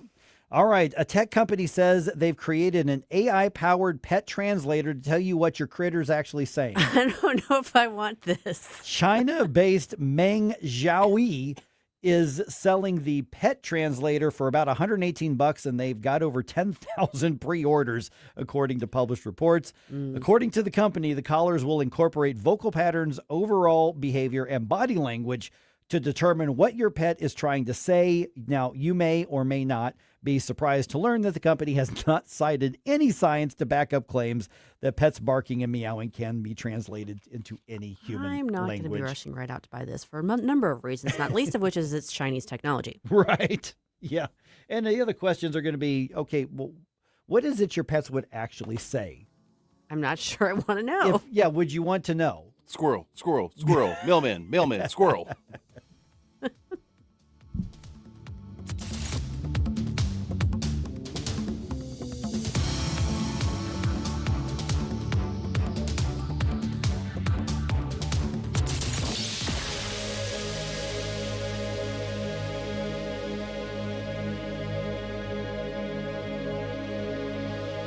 License number GL250000615. You're cooking dinner. The lights go out. You flip the breaker and forget about it. But what if it keeps tripping? Trips once, your breaker's doing its job. Keeps tripping? That's a warning. Bad wiring or something worse. Do people just keep flipping it? Most do, until they can't anymore. Call Grasser. We'll stop the trip. Green is always Grasser at GrasserHomeservices.com. Are you tired of hard chlorinated water drying your skin out, tasting bad, and ruining your fixtures? Jones Air and Water Treatment has a solution to this pollution. Our Hydratech H2O leaves you with great tasting, soft water at all fixtures in your home with one unit. Call Jones Air and Water at 636-899-1040 or visit us on the web at joneswater.com. You can be a filter or buy a filter. Jones Air and Water, 636-899-1040 or joneswater.com on the web. Call us now. The Vic Porcelli Show. Perjury is not a thing anymore if you are testifying against Donald Trump. Right, but they're under oath. So was Cassidy Hutchinson. You're right. No. Cassidy Hutchinson was under oath. No, you're right. Saying and she that lied. Donald Trump grabbed the wheel of the beast when she wasn't even in the car. It was hearsay to begin with, and nothing happened to her. Nothing happened to Liz Cheney, who coached her. You're learning my cynicism from me. That's right. That's right. Vic Porcelli, live and local, weekday mornings at 9 on News Talk STL. KLGY HD3 Clayton, K270BW Bellefonte, KNVS Bowling Green. This is News Talk STL at 1019, 94.1, and always streaming at newstalkstl.com. Breaking news this hour from Town Hall. I'm Rich Thomason. Secretary of State Rubio says there are details yet to be ironed out in talks with Iran. Speaking from India, Rubio says the sides are working on an outline. Suffice it to say that some progress has been made, significant progress, although not final progress has been made. Regional officials say the deal would gradually reopen the Strait of Hormuz and see the U.S. blockade of Iranian ports end. Iran would give up its stockpile of highly enriched uranium. At Arlington National Cemetery, President Trump mentioned those who were killed fighting Iran. We lost 13 wonderful souls, wonderful, special people. The president said there could be no 4th of July without America's armed forces, and there could be no Independence Day without Memorial Day. Ed Donahue, Washington. And U.S. forces launched a new series of strikes on Iranian military targets. An evacuation order lifted for some of those evacuated from their homes near a chemical storage tank that was in danger of exploding. in Southern California. It's not over yet. We still have work to do. Orange County Fire Chief Craig Covey. There's two things that we're going to be still doing an operation on. Number one, we still have to mitigate a fire and very small explosion concern, and also a spill potential. President Trump's endorsement has carried a good deal of weight in recent GOP primaries. Today we'll see how things go in Texas, where incumbent U.S. Senator John Cornyn is facing a runoff against Trump-endorsed Ken Paxton. The winner will face Democrat James Tallarico in the general election. From Texas to Georgia to the Carolinas, forecasters say flash flooding is possible today. Much of the South swamped by torrential rains. And 4 people are dead after a train collided with a school bus in northern Belgium. On Wall Street, Dow futures 308 points higher. NASDAQ futures up 309. More on these stories at townhall.com. If you want unlimited talk, text, and data on a super fast network, Big Wireless will sell it to you right now for as little as $70 a month. Or you can buy it from Pure Talk for half of that. I'm talking about unlimited talk, text, and data for just $34.99 a month. But wait, there's more. When you switch to Pure Talk, you'll be switching to an American wireless company that's committed to keeping 100% of its customer service in this country. I appreciate that. In fact, that's why I switched. I also appreciate the way they support our vets and our skilled workforce. Dial pound 250, say micro, and get unlimited talk, text, and unlimited data for just $34.99 a month. That's pound 250 micro. Stop paying twice what you need to pay for the service you want and switch to an American wireless company that actually stands for something. Pure Talk. From the Michaels Flooring Outlet Weather Center. I'm meteorologist Chance Scotch with your first alert forecast. We're going to be tracking temperatures back towards the lower 80s. This afternoon, eventually going to be looking at some scattered chances of some showers and storms. Some moderate downpours, a little bit of lightning going to be possible. Then into the evening and overnight hours, we dry back out by Wednesday about midday to the afternoon hours. Once again, some scattered chances of some showers and storms looking to clear out. Then we're looking drier as we approach the upcoming weekend. Temperatures continue to last back towards the mid to lower 80s. From the First Alert 4 Weather Center, I'm meteorologist Chance Scotch. This hour of News Talk STL brought to you by Chris Cooper and Serenity Wealth Management. Business owners, download your free playbook for financial clarity at SerenityWealthBiz.com. That's SerenityWealthBiz.com. Columbo here for my friends at Bluff City Outdoors in Alton. The knowledgeable staff at Bluff City has served the St. Louis outdoor community for decades, and they can take care of all your bow hunting needs, all your trapping needs, all your fishing needs, and more. Plus, while you're there, you can schedule a trip with a local fishing guide and shoot in their archery range. Bluff City Outdoors is open 7 days a week, 1 mile east of Fast Eddie's at 2813 East Broadway in Alton. Follow them on Facebook and at BluffCityOutdoors.com. Remember when food tasted like home? When breakfast was made from scratch and dessert was worth saving room for? At Shorty's Diner, we're serving up down-home breakfasts, lunches, and desserts just like Mom used to make. Fresh, from scratch, every single day. Step back in time with us, where the booths are cozy, Elvis is always in the building, and every plate feels like a hug. On Lackland and Westport, or online at shortysdiners.com. Shorty's Diner. It's not fancy. It's not fat-free. It's just the way it used to be. Mike Ferguson. I'm a stud. I'm ballsy. I don't take no from anyone. Susie Moore. I disagree on his assessment of the situation. Get up! Get up! Can't you hear the alarm? Get up, St. Louis. So it's time to get out of bed. Pour yourself the greatest cup of Kofifi the world has ever seen. Rise up with one voice, drain the swamp, and take back our country. Today's the day we're going to do it, and it's time to do it right now, believe me. Mike Ferguson in the morning on News Talk STL. Okay, I know that we're kind of easing back into the week after a long weekend. I get it, but I've got a weird question. It's not politics, it's not war, it's nothing like that. Weird question. Can a restaurant What? Wait a second.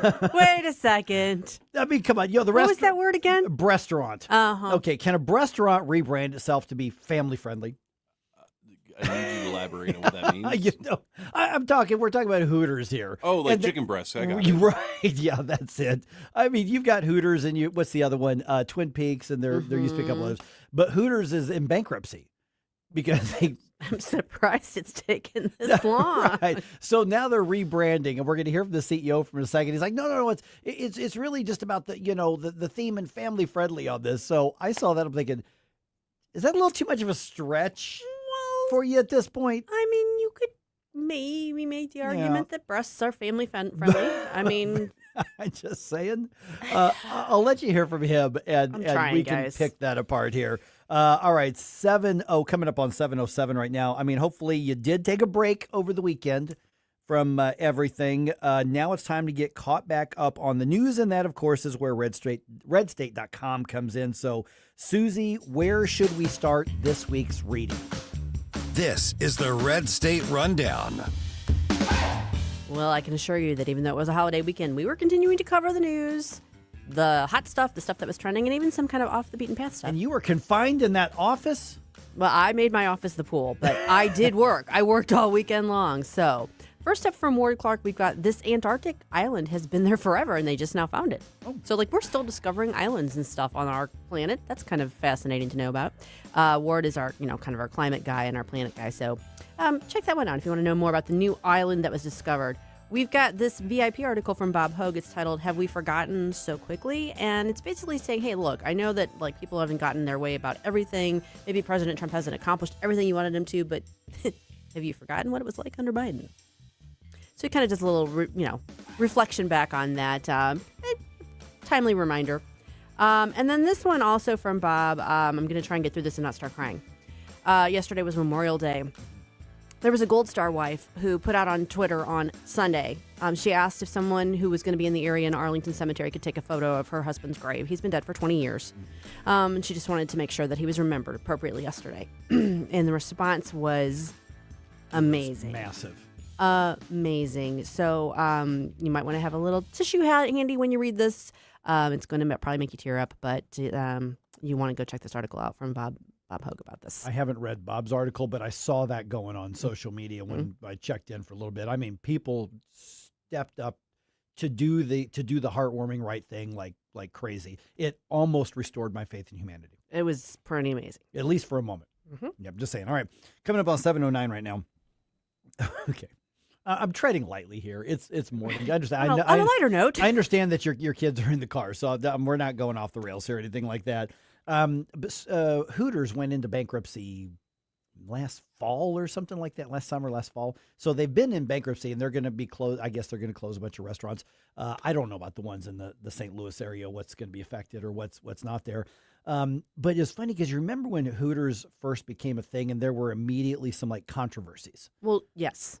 Because there were some dudes who tried to play the gender discrimination thing, and they wanted to be hired as waiters at Hooters, and they're like, yeah, no, that's not the vibe we're selling. Well, and that came later. I mean, that came after Hooters was well established for its, yes. And it first came around, and it was, I mean, there's probably been other restaurants that have done this before them, but as far as a national chain goes, they were the first ones that said, we're going to have pretty girls in skimpy outfits bringing you your food and your beer. And that was the whole thing. And we're going to acknowledge that that's exactly what we're doing. Right. Well, now they're saying that, we've gotten away from our family-friendly roots. I'm thinking, when was that?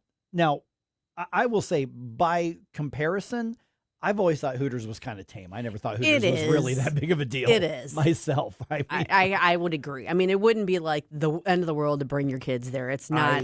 I have seen kids at Hooters many times. Exactly. I've seen whole families there. It's not. I've always thought it was fairly tame. Right. Is it Red Robin? No, but. No, exactly.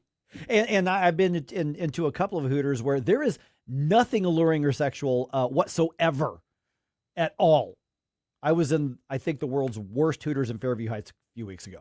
Some of my this is our listening area, so I'm just going to not say anything else. I don't want to offend anybody. The food was tasty. It just took an hour to get there. I always thought Hooters food was not that great. I do say the joke is you go there for the wings. The wings are good. But I don't like wings. Oh, well, there you go. See, the food was fine. took forever to get there. But the funny part is my teammates side, that was the sports bar that was near us after our game.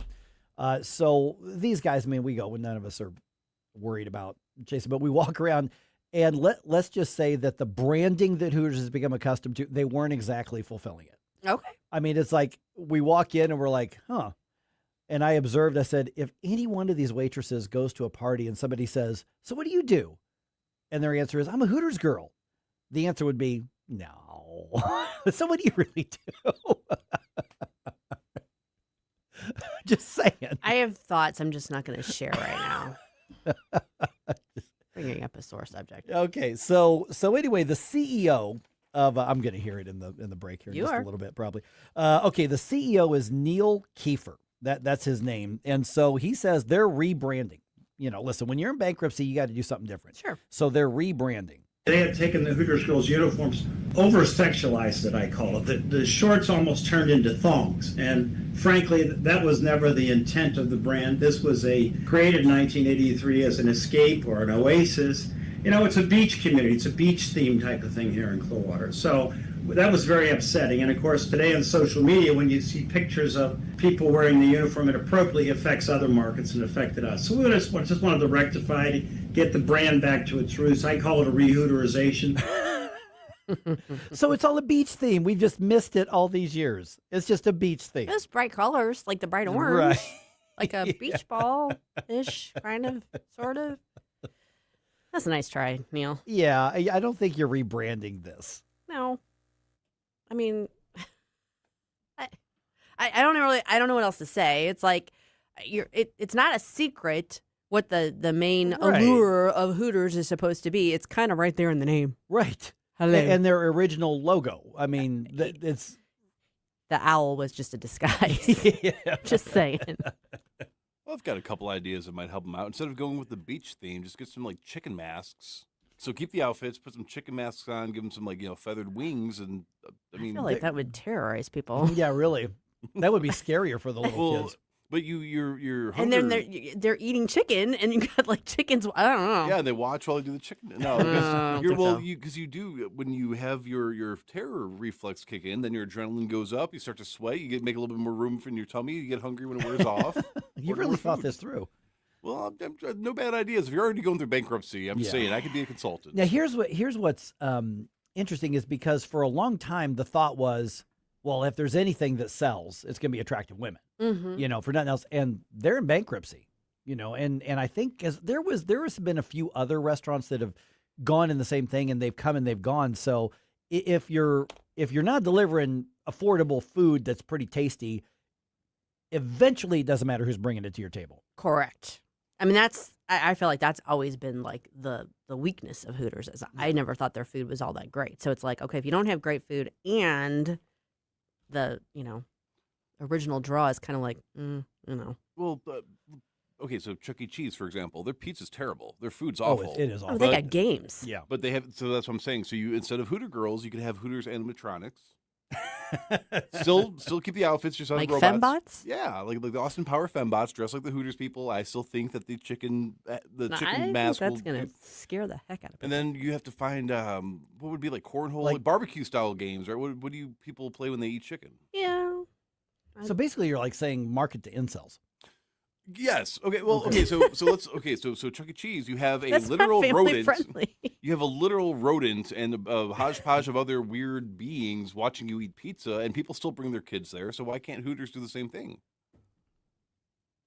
I'm not saying they can't go with the animatronics. I'm saying that the whole chicken head thing is gonna freak people out. It's got to be a chicken head or an owl head. It could be an owl head. The owl head. I don't know. But do you bring back something that's built decades of their branding on? Literally on short shorts and cleavage, and you say, okay, we're going to rebrand. You're going to think of Hooters as the family-friendly place. I mean, what are they going to do? Are they going to market saying, listen, after church on Sunday? Maybe. We've got another event coming up for you we wanted to let you know about. Join us for Tim and Chris Live from 4 to 6 p.m. on Wednesday, June 3rd. They are going to be at the Republican Central Committee of St. Louis County Open House at 794 Gravois Bluffs Drive. See the headquarters, meet members of the Central Committee, and enjoy light refreshments while Tim and Chris do the show. once depart, no destination, making cold my heart to fight your war. Stop it right now. I have had enough of this. Turn my eyes to your indifference. Mike Ferguson in the morning. I like it, but they're going a little overboard with the dancing. On News Talk STL. Get up, can't you hear the alarm? Columbo and Company. Join us every day for conversations with a wide variety of guests as we keep you informed and up to speed on all the important news and headlines you need to know. Live and local weekdays at 2 on News Talk STL. Rhino Shield is far superior to even the best traditional exterior house paint. Rhino Shield is 8 to 10 times thicker than paint and comes with a 25-year transferable warranty. Rhino Shield is the only ceramic coating company that has been chosen by Disney, This Old House, and 3 times on HGTV's Curb Appeal, where every episode is concentrated on unpainted brick, bonds and seals to stucco, wood, hardy, block, color lock, masonite, and more. No better product for those steel aluminum-sided homes that have become, chalky and tired looking. We coat sloped and flat roofs to extend their lives too. After 15 years, we've got a great reputation and a superior product. As long as it's affordable, why wouldn't you do it? Before you make the costly mistake of painting with traditional paint, you'd be best served to call Rhino Shield today. We are the experts and our evaluations are free. 877-25-RHINO or 877-25rhino.com. Tell them, ladies. Don't paint, don't Rhino, go Rhino Shield. Never paint your house again. Rhino Shield.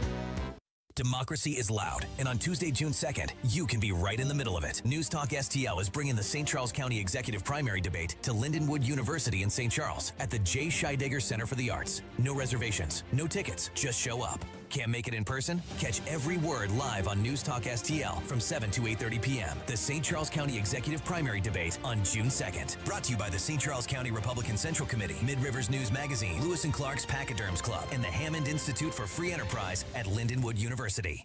Dreaming about a vacation but not sure where to start? Should you book that all-inclusive resort or a cruise? Which destination? What cruise line? And how do you know you're getting the best value?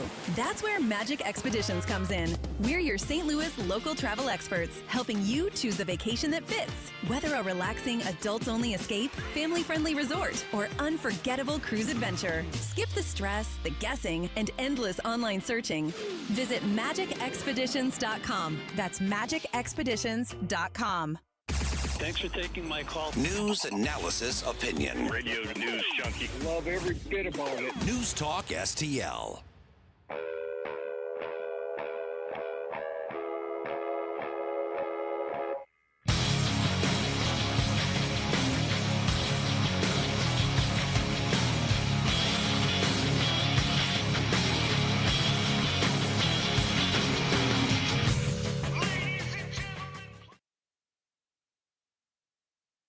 Oh, okay. Nope. Hello. There goes the music. Welcome back. All right, there we go. Okay, so fraud is widespread. Okay, now we probably don't know how bad it is yet when it comes to identity theft and just waste and fraud and people enrolling gun program. What was it? Just last few days, right before the holiday, there was another story of a whole bunch of, it was like along the lines of the Minnesota and California stuff, just people being enrolled in these government programs. I'm losing track of them. We had so many stories that I couldn't, I think we talked about that on Friday. Like I just did a search on our front page of fraud over the last 30 days. And it was it's crazy. It was way, way too many to keep track of. Yeah. So there's obviously the massive systematic, whether it's, just live people enrolling in programs knowing they're never going to get vetted or checked and they're just cashing the checks. That's what we seem to be seeing in Minnesota and California. And then there's others who are figuring out like widespread ways to do identity theft. Jerome actually saw an opening for bad guys to do that in a really innocent situation. You were telling me this morning, I'm like, okay, you got to tell that story. What is it? Tell people what you saw. So I was looking for some bookshelves. I'm trying to spice up my apartment a little bit. And I went to an estate sale because usually you get some really good deals. You can. Absolutely. So this was the last day of the estate sale. They were doing like the whole half off, take as much with these as you can type thing. And I'm just wandering around this person's home, and there was an area where it had like all of like the jewelry, all of the like purses. There was a guy and his wife. I don't know if they're both deceased or not, but a lot of purses, a lot of wallets, a lot of just clothing. And there were people, they sounded British. I don't know, I didn't talk to them very much, but they were going through the pockets of all of the everything. They were opening the purses, they were going through everything, and they found this guy's wallet. And it had his social security number in it, it had his ID in it, it had his credit cards in it, it had other forms of like identification in there. And so immediately when I'm peeking over from the side, and you could tell that moment of like, oh, we found something, and then it was like, don't draw attention to it. Oh. It was one of those types of things. And so myself hearing that, I'm like, I look over a little bit because, nice wallets and stuff. And I see them and they're going through this guy's wallet and they're looking at all the identification. So I nudge the person next to me just to make sure I'm not like, whatever. And the person looks over as well. And they're that look of like, okay, that does not seem like this should be part of the sale. Like you shouldn't be able to buy people's identification.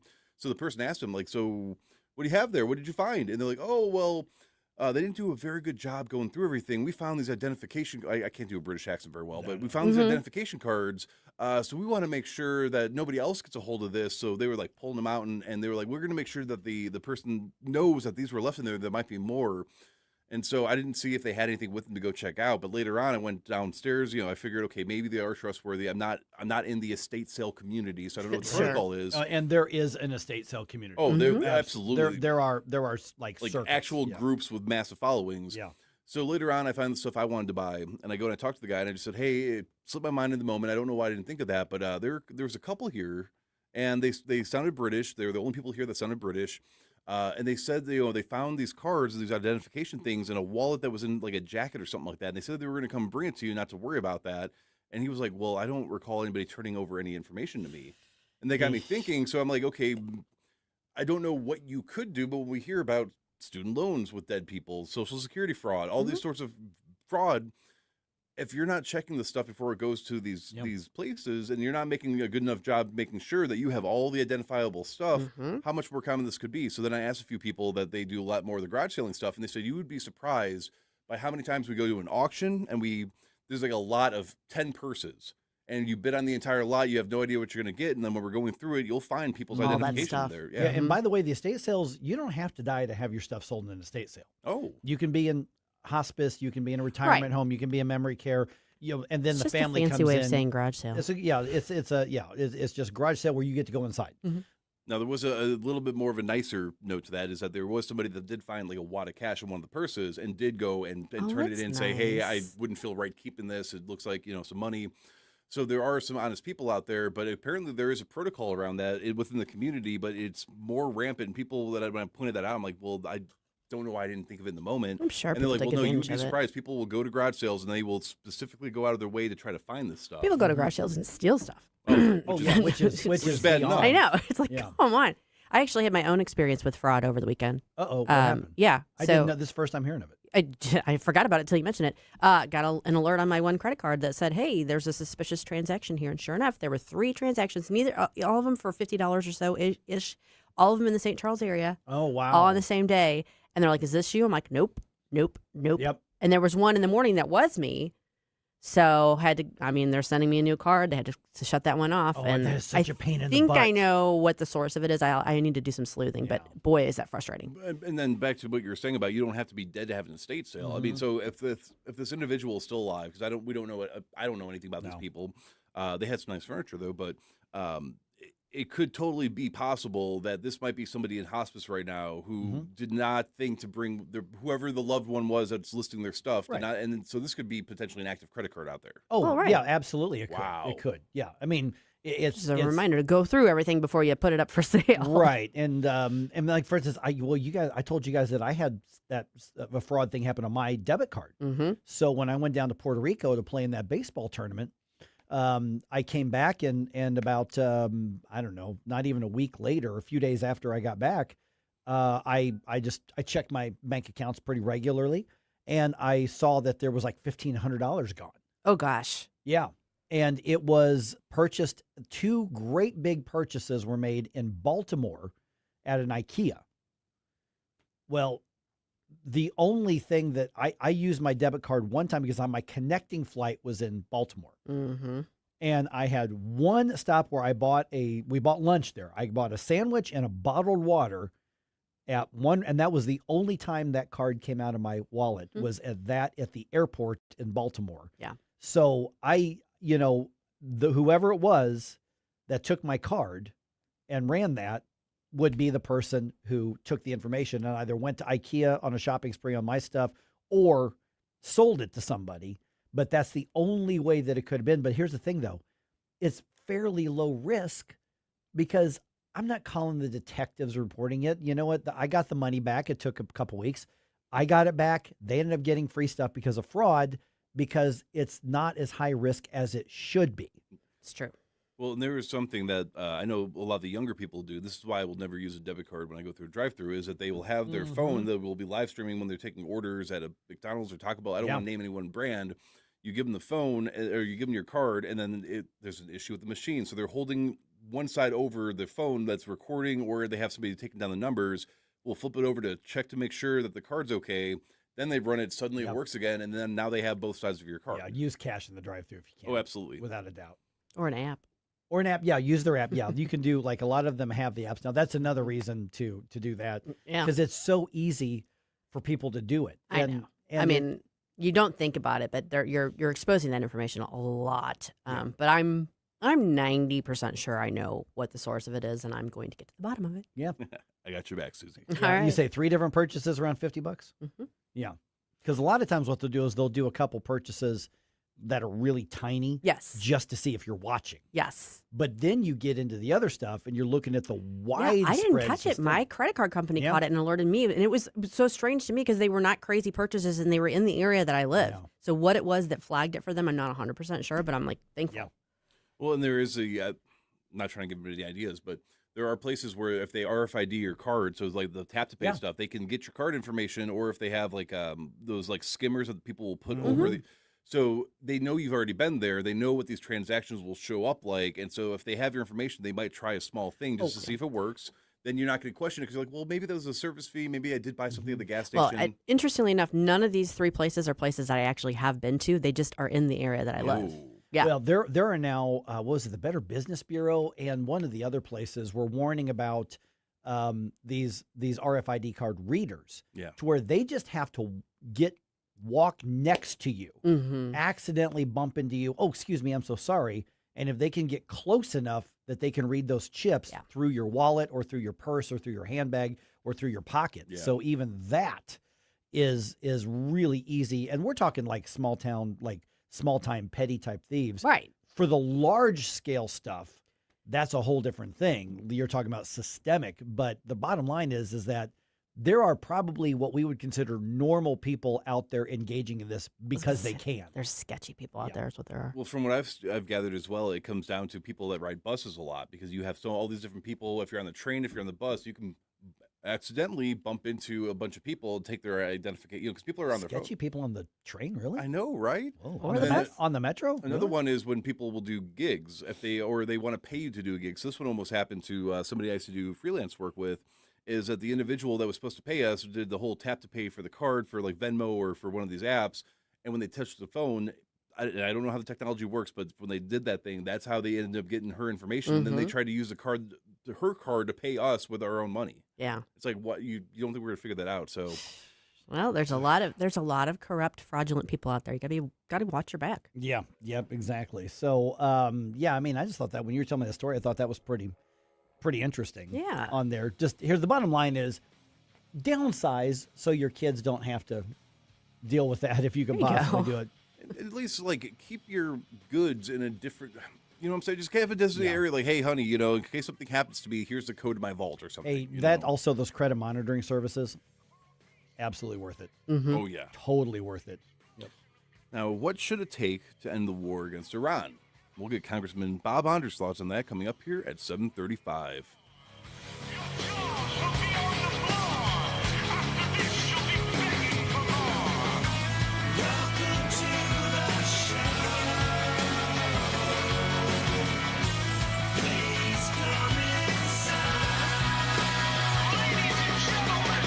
Mike Ferguson in the morning. He picked the wrong schoolyard to come into, I have to tell you this. On News Talk STL.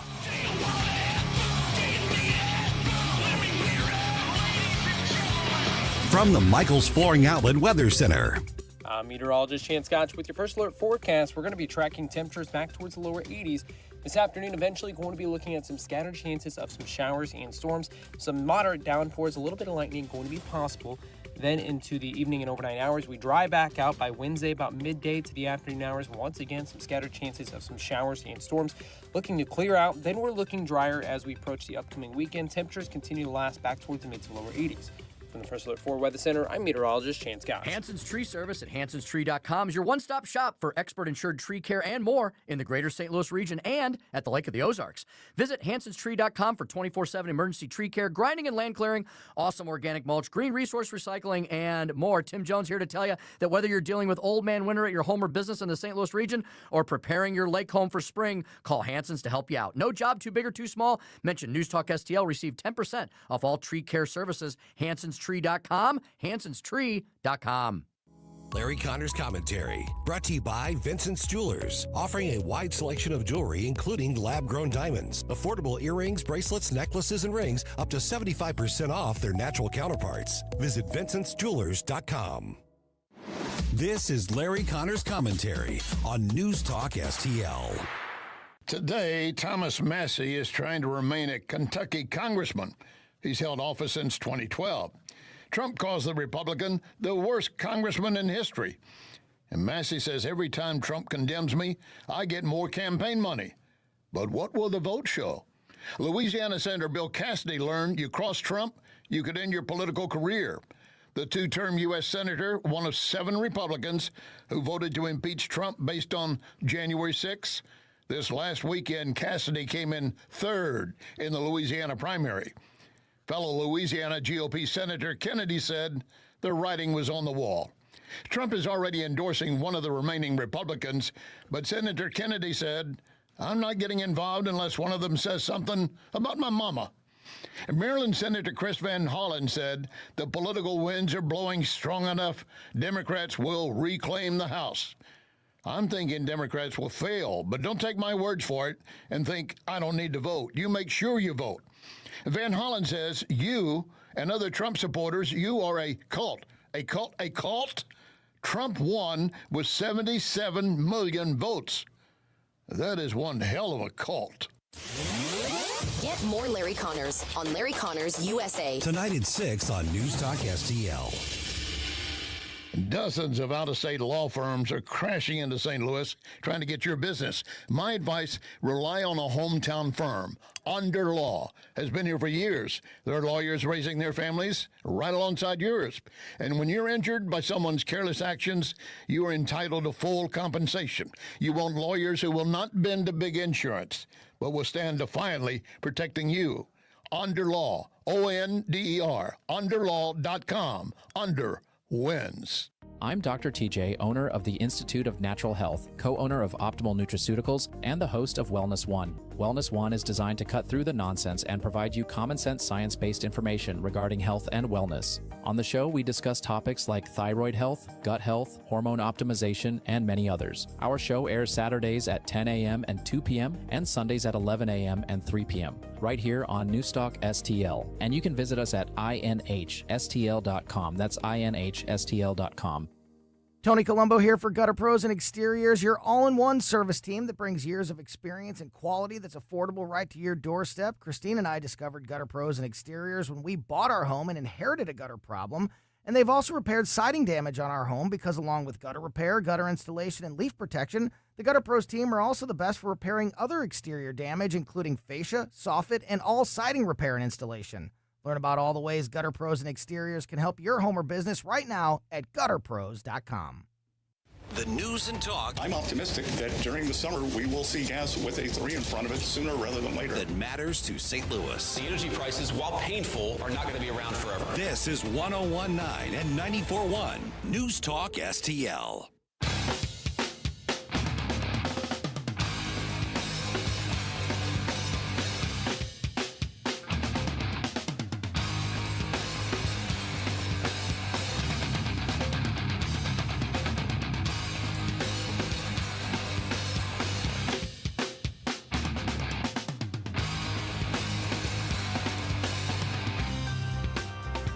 The Mike Ferguson Show is one of my favorite programs.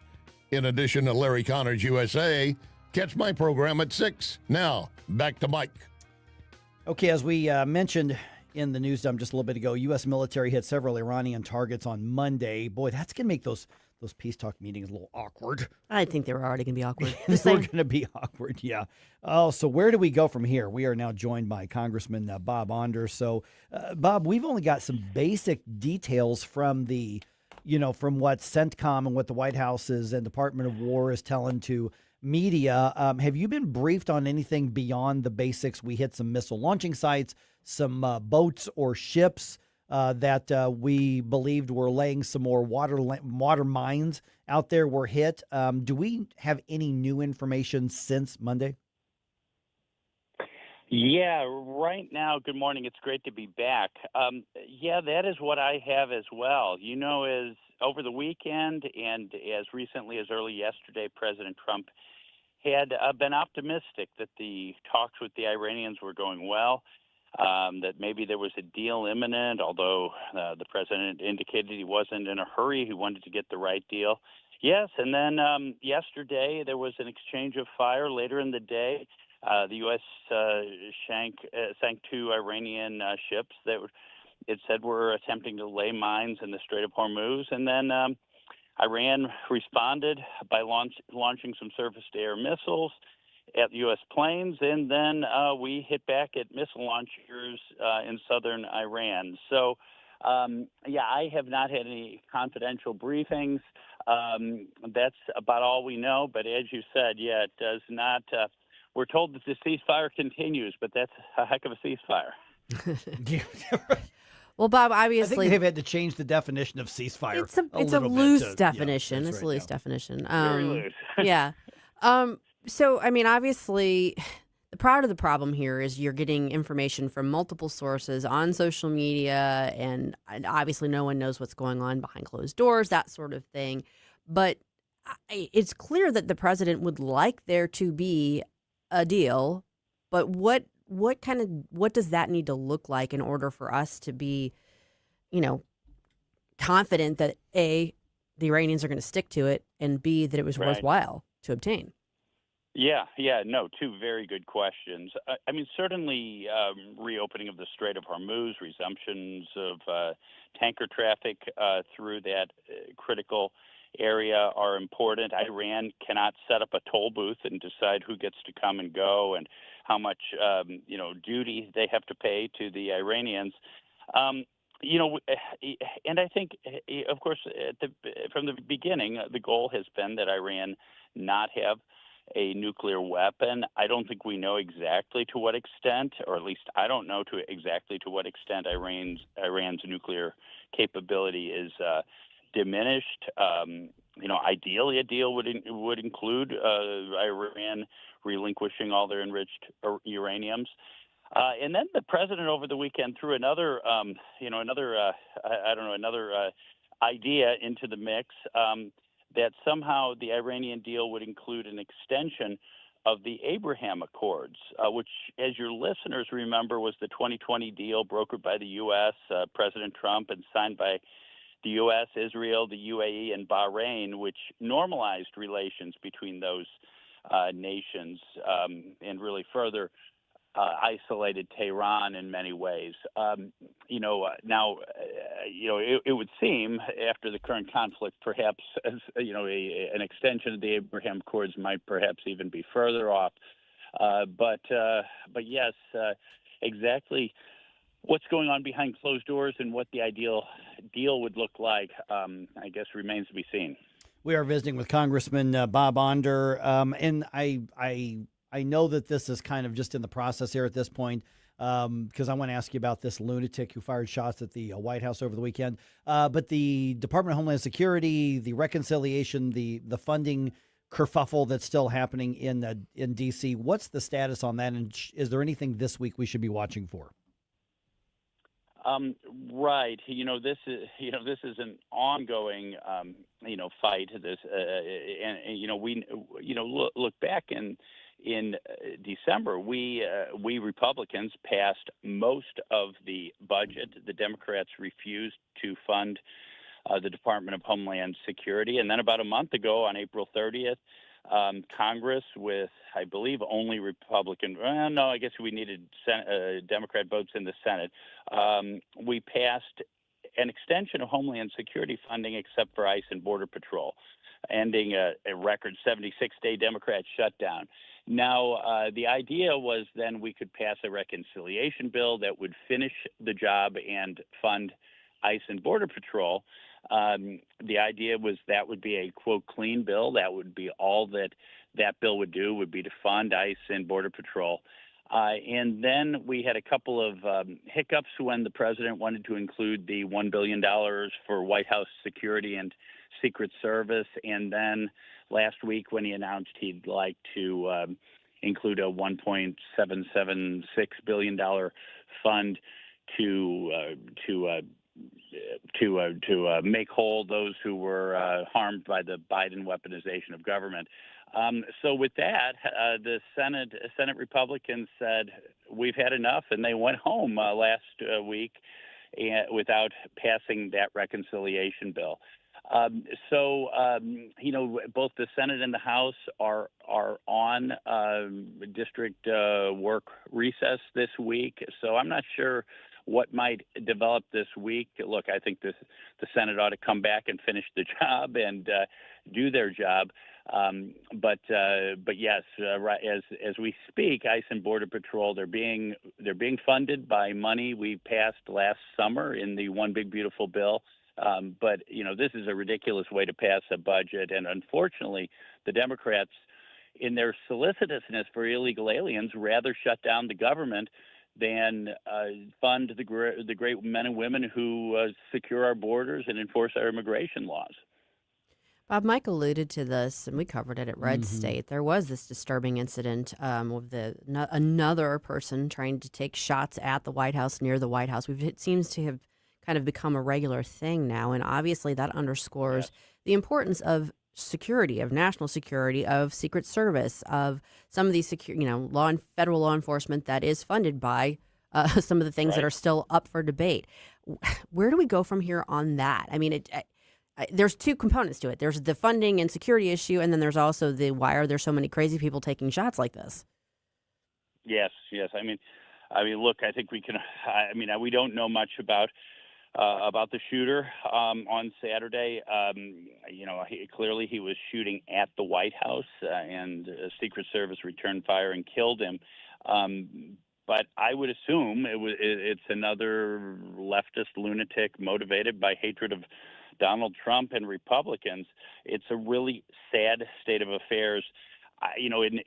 Over the weekend, Todd Blanche, in replying to a lawsuit by a historic preservation group that didn't like the fact that Trump is rebuilding the East Wing of the White House, he pointed out that this all the more emphasizes the need for a secure space on the White House grounds, including protection against things like drones, attacks from above, like missiles, ballistic glass, and so on. And we just don't have that in any event space in Washington, D.C., at least not a larger event space. Whether that should be part of a reconciliation bill is a whole different issue, but I think we have to be all the more vigilant. Certainly many of us members of Congress are a lot more vigilant right now about our own personal security than we were, say, a year ago.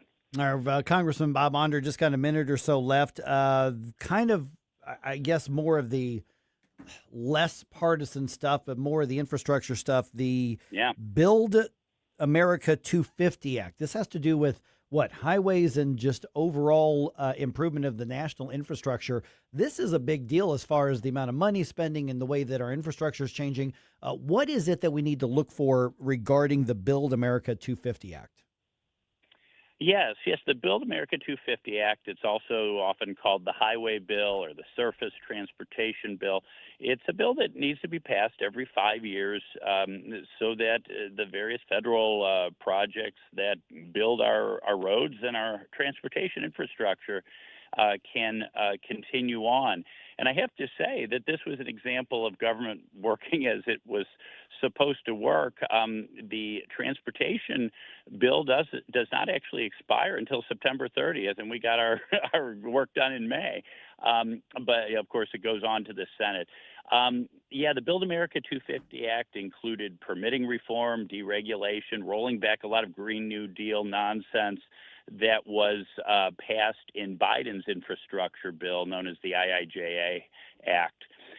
It included new fees on electric vehicles. You know, EVs use our roads. They don't pay gas tax right now, so they're not paying into the Highway Trust Fund. So I think that was a good provision.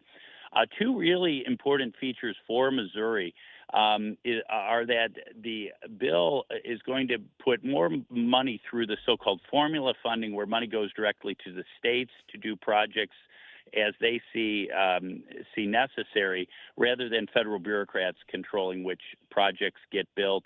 And in the bill, there's a big emphasis on bridges, and Missouri has more bridges than any other state in the union, and many of them are in bad need of repair. So I think it was a good product. There were some things in it that I didn't want to see. There were some things I would have liked to have seen, but overall, I think it was a good bill. I supported it in committee. Will likely support it as well on the floor. Okay, but it is going to the full floor now, right? I apologize. Yeah, we passed it out of committee on Wednesday night, Thursday morning. I think it was at about 2 a.m. and it will go to the full floor. Okay, got it. Congressman Bob Onder, as always, great chat with you again. Thanks so much. Thank you. Have a great day. Thanks, Bob. You know, coming up, we're going to do that segment that we do every week. It's about time. It's about looking backwards, seeing what's in the rearview mirror, and then also like what's the days are, the national days of the week coming up this week. Did you know there's a National Cellophane Tape Day? I was. Yeah, we know they're obscure, and I didn't get anybody a card yet. Yeah, well, you've got time. You've got time. Well, I'll tell you more about that coming up at 7:50.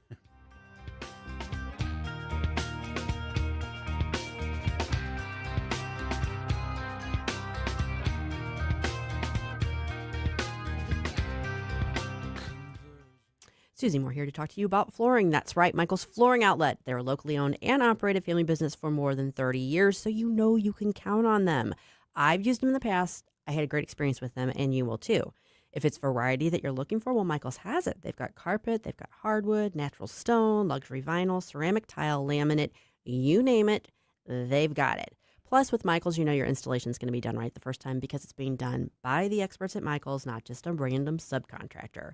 With Michael's, you get the best combination ever. You get great quality and great value. So if you're thinking it is time for new flooring for you, go check out Michael's. You can shop in store at one of their 3 locations on Olive and Creve Coeur, on Town Square in Darting Prairie, or on Main Street in St. Peter's, or you can shop from the comfort of your own home. Just go online to igotfloored.com. This year, America turns 250, and NewsTalkSTL is celebrating our nation's semi-quincentennial all year long. NewsTalkSTL, #1 for live and local Soros-free talk, with proud supporters of our 250th birthday celebration, Duchenne High School, Moolah Yomo, and Mobile Magic Auto Body. 250 years strong, and we're just getting started. 101.9 and 94.1 NewsTalkSTL. Tim Jones here from my great friends at Comprehensive Chiropractic, the premier chiropractic and sports performance facility in the region. How do I know? Simply put, they've helped me on many occasions. Here's another solution to your everyday aches and pains. The Studio Health and Wellness Center. Services include Pilates and yoga, both with certified instructors. I can also highly recommend the massage therapy, which is not an indulgence. It's a proven method of healing and restoration. Trust my friends at Comprehensive Chiropractic in Eureka, cchiropractic.com. That's cchiropractic.com.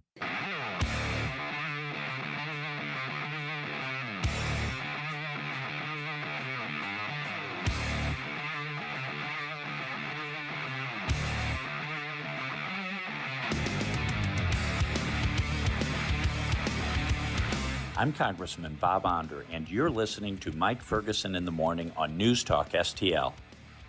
Maybe a 4 on the Susie dance scale there. Yeah. Got me moving. Do you know who this is? No. Eddie Van Halen's son, Wolfgang. Oh, okay. And his band. Very nice. It's actually on my pregame playlist. I approve. Yes, good stuff here. All right, so we obviously are looking at what's happening in the news right now. Yeah. what's coming down the pipeline. Like we're just talking about Congressman Onder. But it's amazing how things dissolve from our memory so fast. Yeah, really quick. Mm-hmm. I mean, what was it? We were talking about something that happened last week, and you're like, that was just last week. I thought that was years ago. Exactly. Yeah, our concept of time has really gotten skewed lately, I think. Yeah. Really has. So we're playing around. We'll just put it out there. We're playing around with an idea here of every once in a while, like once a week or so, and just say, okay, what happens if we look back just a little bit? Right. And it might put some of the stuff that's happening now in perspective. It's like our own version of the hot tub time machine. Kind of, sort of. There it Only is. without the hot tub. All right, so let's delve into that. Okay. What do we have for this week? So I wanted to look back like a year ago. What was going on in May of 2025, right? Okay, one of the biggest discussions was Trump's trip over to the Middle East. He was there with Saudi Arabia. There was a lot of discussions, and there was a lot of contrast between his trip and the Biden trip. Remember when Biden went and was like begging them not to screw with oil prices ahead of the midterms, that sort of thing. Very, very stunning contrast between the two presidencies. So that was big. The South African refugees controversy was big. Oh, right. Right. Because, of course, the United States was admitting in people from South Africa as refugees, and right in the middle of all of the immigration, restrictions and that sort of thing. So there was a little push on that. And if I remember right, and tell me if I'm right or if I'm wrong about this, is that some of the consternation was that who was getting run out of South Africa? Right. It was the white farmers. It was the white landowners and the white farmers who were getting overrun because there was basically just essentially a revolution. Yeah. That happened, and I don't mean that in a good way, but that's what happened, and they were being killed for being white landowners. Yep. Yeah. So that was a big controversy, and then we were starting to get some of the fallout from the Diddy investigation. Oh, wow. That was man, that was a year ago. So that was a year ago. But now, think back 10 years ago. Wow. Okay. The Never Trump rebellion was in full force. You had Mitt Romney refusing to endorse Trump. You had conservative writers openly discussing third-party candidates. You had constant debate over whether Trump was really conservative. And you had outlets like National Review, Red State, Breitbart, Fox, Talk Radio, effectively in a civil war over who was clearly at that point the nominee, the GOP nominee. That was big. Well, yeah, that's what's hearing you bring that up because that was 2016. That was 10 years ago on here. Another big thing 10 years ago this week, actually, was the Obama administration's transgender bathroom directive, because they implemented the directive that said public facilities and schools had to allow students to use bathrooms corresponding to their gender identity or risk losing federal funding. So, a little reversal of fortune on that. That was big, but this is the biggest one. Harambe. It was 10 years ago Thursday that Harambe was shot and killed at the Cincinnati Zoo. That was 10 years ago? And there are some people who would contend that that is when everything flipped. Rest in peace, my boy. 10 years ago. 10 years ago. That does not seem like it was 10 years ago. Rest in peace, Harambe. But I'm telling you, there are some people that say, hey, that's kind of when everything went a little sideways and skewed. Like I don't know. Worldwide. Yeah. I don't know. And that was the one where like the little boy fell into the. He did, and they fell into the They shot the Harambe to protect the little boy. Right. But yeah, that was a big deal. Yeah. And that was huge. All over the internet. Yeah, because I mean, it's he was doing what animals do, investigating a curiosity of something in his territory that it wasn't. I mean, obviously, it was probably the parents' fault for letting the little boy get to 100%. Yeah, because the little boy was like 3 or something like that. Yeah, he was little. He was a toddler. Tiny. And then Harambe didn't do anything wrong. But then again, you can't really. I mean, the zoo's like, we can't take a chance. I mean, this. Yeah. Oh man, that was that was terrible. All right. What do we got? Now, forward-looking, the national days of the week. Yeah. Like sands through the hourglass, so are the days of our lives. Oh, my mama told me there'll be days like this.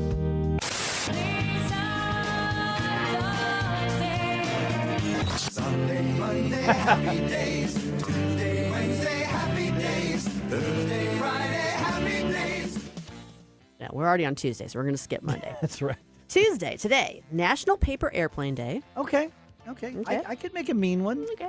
Yeah, I can make one. Yeah. National Blueberry Cheesecake Day. I have no complaint about that. I don't know that I've ever had blueberry cheesecake, but I don't think I would say no to it. What kind of cheesecake? The New York style or the more like what we tend to get around here? The New York style is way too rich for my taste. I like the fluffier kind. Yeah, I don't think if it's too rich, that's not going to work for me. Blueberries on it, cherries on it, I'm good. I'm good. Wednesday, tomorrow, is National Grape Day. It's also National Grape Popsicle Day. So that's, I didn't know grape popsicles were a thing. Well, they are. Grape you flavored. didn't know grape popsicles? Oh, were you a did thing? the flavor, you mean? Yes. Okay, I thought like actual making out Well, of you grapes. could maybe. And grape flavored stuff never tastes like actual grapes. No. No. Oh, no. But you could maybe make a wine popsicle. There you go. There's like some. I found a type of grape at one of the grocery stores. Cotton candy. That's the one. I know. That's the I knew one. exactly where you were going with that. Have Good you had stuff. those? They're very sweet. Very good. sweet. It is like cotton candy. Yeah.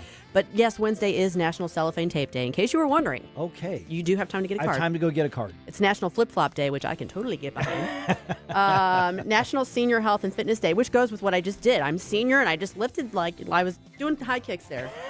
Okay. You okay over there? I'm gonna live. Thursday is my day too. It's National Hamburger Day. Ah, there you go. Gotta love that. Where should we go to get a hamburger? Go to Harput. There you go. Good suggestion. It's also National Brisket Day, so we're kind of keeping it all in the family. Okay, brisket around the area. You got to ask the question. But where do you go for brisket around here? I don't. Okay, but where would you go? To me, Hendricks in St. Charles, Happy's on Lindell. Those are the two places I would go.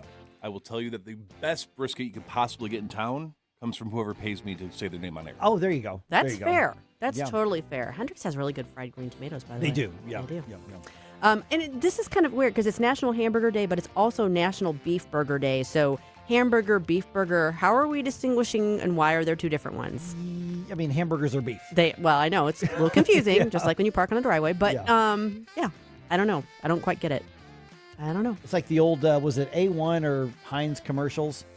They were like putting it on there like, what's your burger made of? Well, steak. That's why they were trying to get you to recondition to get their steak sauce on their exactly right burgers. And then the cows are saying eat more chicken. That's right. So Friday is National Paperclip Day. Because we need one of those. Really? Well, if you're going to have cellophane tape, you might as well have paper clips too. Really? I do like the little colored paper clips when they're kind of like vinyl coated. So those are actually kind of cool. We're at that age. Also, it's the little things, right? Literally. Hey, I'll celebrate whatever. It's also National Coq au Vin Day, which is a meal that I don't know if I've had that dish before. I don't know that one. It's French. It involves chicken. Okay. That's all I know.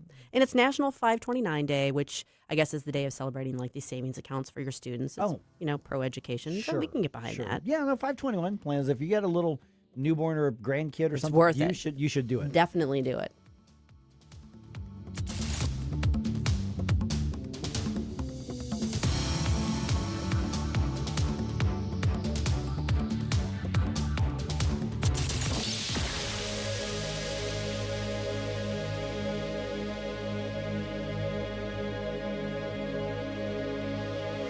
Hey, Jamie Allman here for Window World. Did you know that Window World offers a lifetime warranty that covers all parts, glass breakage, and labor? They are one of the only 2 replacement windows with the Good Housekeeping seal of approval. Window World St. Louis has been owned and operated by a group of born and raised St. Louis residents for more than 23 years, and now Window World is offering 36 months same as cash financing with approved credit. Call them today, 800-GET-WINDOWS for a free in-home, no-pressure estimate. That's Window World at 800-GET-WINDOWS. What's the best way to get rid of a timeshare that you don't want? Call the Timeshare Exit Hotline. We're a group of attorneys that help customers legally exit their timeshares. It's an easy process. We guarantee results or you pay nothing. Exit your timeshare today. Call now. 800-524-1641. 800-524-1641. That's 800-524-1641.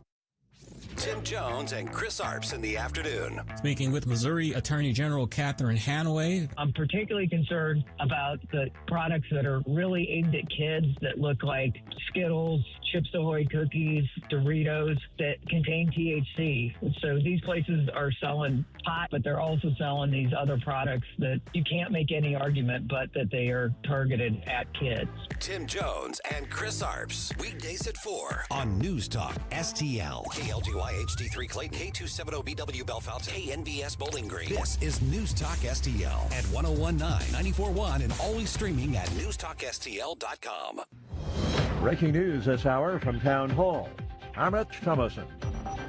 Secretary of State Rubio says there are details yet to be ironed out in talks with Iran. Speaking from India, Rubio says the sides are working on an outline. Suffice it to say that some progress has been made, significant progress, although not final progress has been made. Regional officials say the deal would gradually reopen the Strait of Hormuz and see the U.S. blockade of Iranian ports end. Iran would give up its stockpile of highly enriched uranium. At Arlington National Cemetery, President Trump mentioned those who were killed fighting Iran. We lost 13 wonderful souls, wonderful, special people. The president said there could be no 4th of July without America's armed forces, and there could be no Independence Day without Memorial Day. Ed Donahue, Washington. And U.S. forces launched a new series of strikes on Iranian military targets. An evacuation order lifted for some of those evacuated from their homes near a chemical storage tank that was in danger of exploding in Southern California. It's not over yet. We still have work to do. Orange County Fire Chief Craig Covey. There's two things that we're going to be still doing operation on. Number one, we still have to mitigate a fire and very small explosion concern, and also a spill potential. President Trump's endorsement has carried a good deal of weight in recent GOP primaries. Today we'll see how things go in Texas, where incumbent U.S. Senator John Cornyn is facing a runoff against Trump-endorsed Ken Paxton. The winner will face Democrat James Tallarico in the general election. From Texas to Georgia to the Carolinas, forecasters say flash flooding is possible today. Much of the South swamped by torrential rains. And 4 people are dead after a train collided with a school bus in northern Belgium. On Wall Street, Dow futures 308 points higher. NASDAQ futures up 309. More on these stories at townhall.com. If you want unlimited talk, text, and data on a super fast network, Big Wireless will sell it to you right now for as little as $70 a month. Or you can buy it from Pure Talk for half of that. I'm talking about unlimited talk, text, and data for just $34.99 a month. But wait, there's more. When you switch to Pure Talk, you'll be switching to an American wireless company that's committed to keeping 100% of its customer service in this country. I appreciate that. In fact, that's why I switched. I also appreciate the way they support our vets and our skilled workforce. Dial pound 250, say micro, and get unlimited talk, text, and unlimited data for just $34.99 a month. That's pound 250 micro. Stop paying twice what you need to pay for the service you want and switch to an American wireless company that actually stands for something. Pure Talk. From the Michaels Flooring Outlet Weather Center. I'm meteorologist Chance Gotch with your first alert forecast. We're going to be tracking temperatures back towards the lower 80s. This afternoon, eventually going to be looking at some scattered chances of some showers and storms. Some moderate downpours, a little bit of lightning going to be possible. Then into the evening and overnight hours, we dry back out by Wednesday, about midday to the afternoon hours. Once again, some scattered chances of some showers and storms looking to clear out. Then we're looking drier as we approach the upcoming weekend. Temperatures continue to last back towards the mid to lower 80s. From the First Alert 4 Weather Center, I'm meteorologist Chance Gotch. This hour of News Talk STL is brought to you by Stifel, serving investors for over 130 years. Contact your Stifel financial advisor at stifel.com. That's STIFEL.com.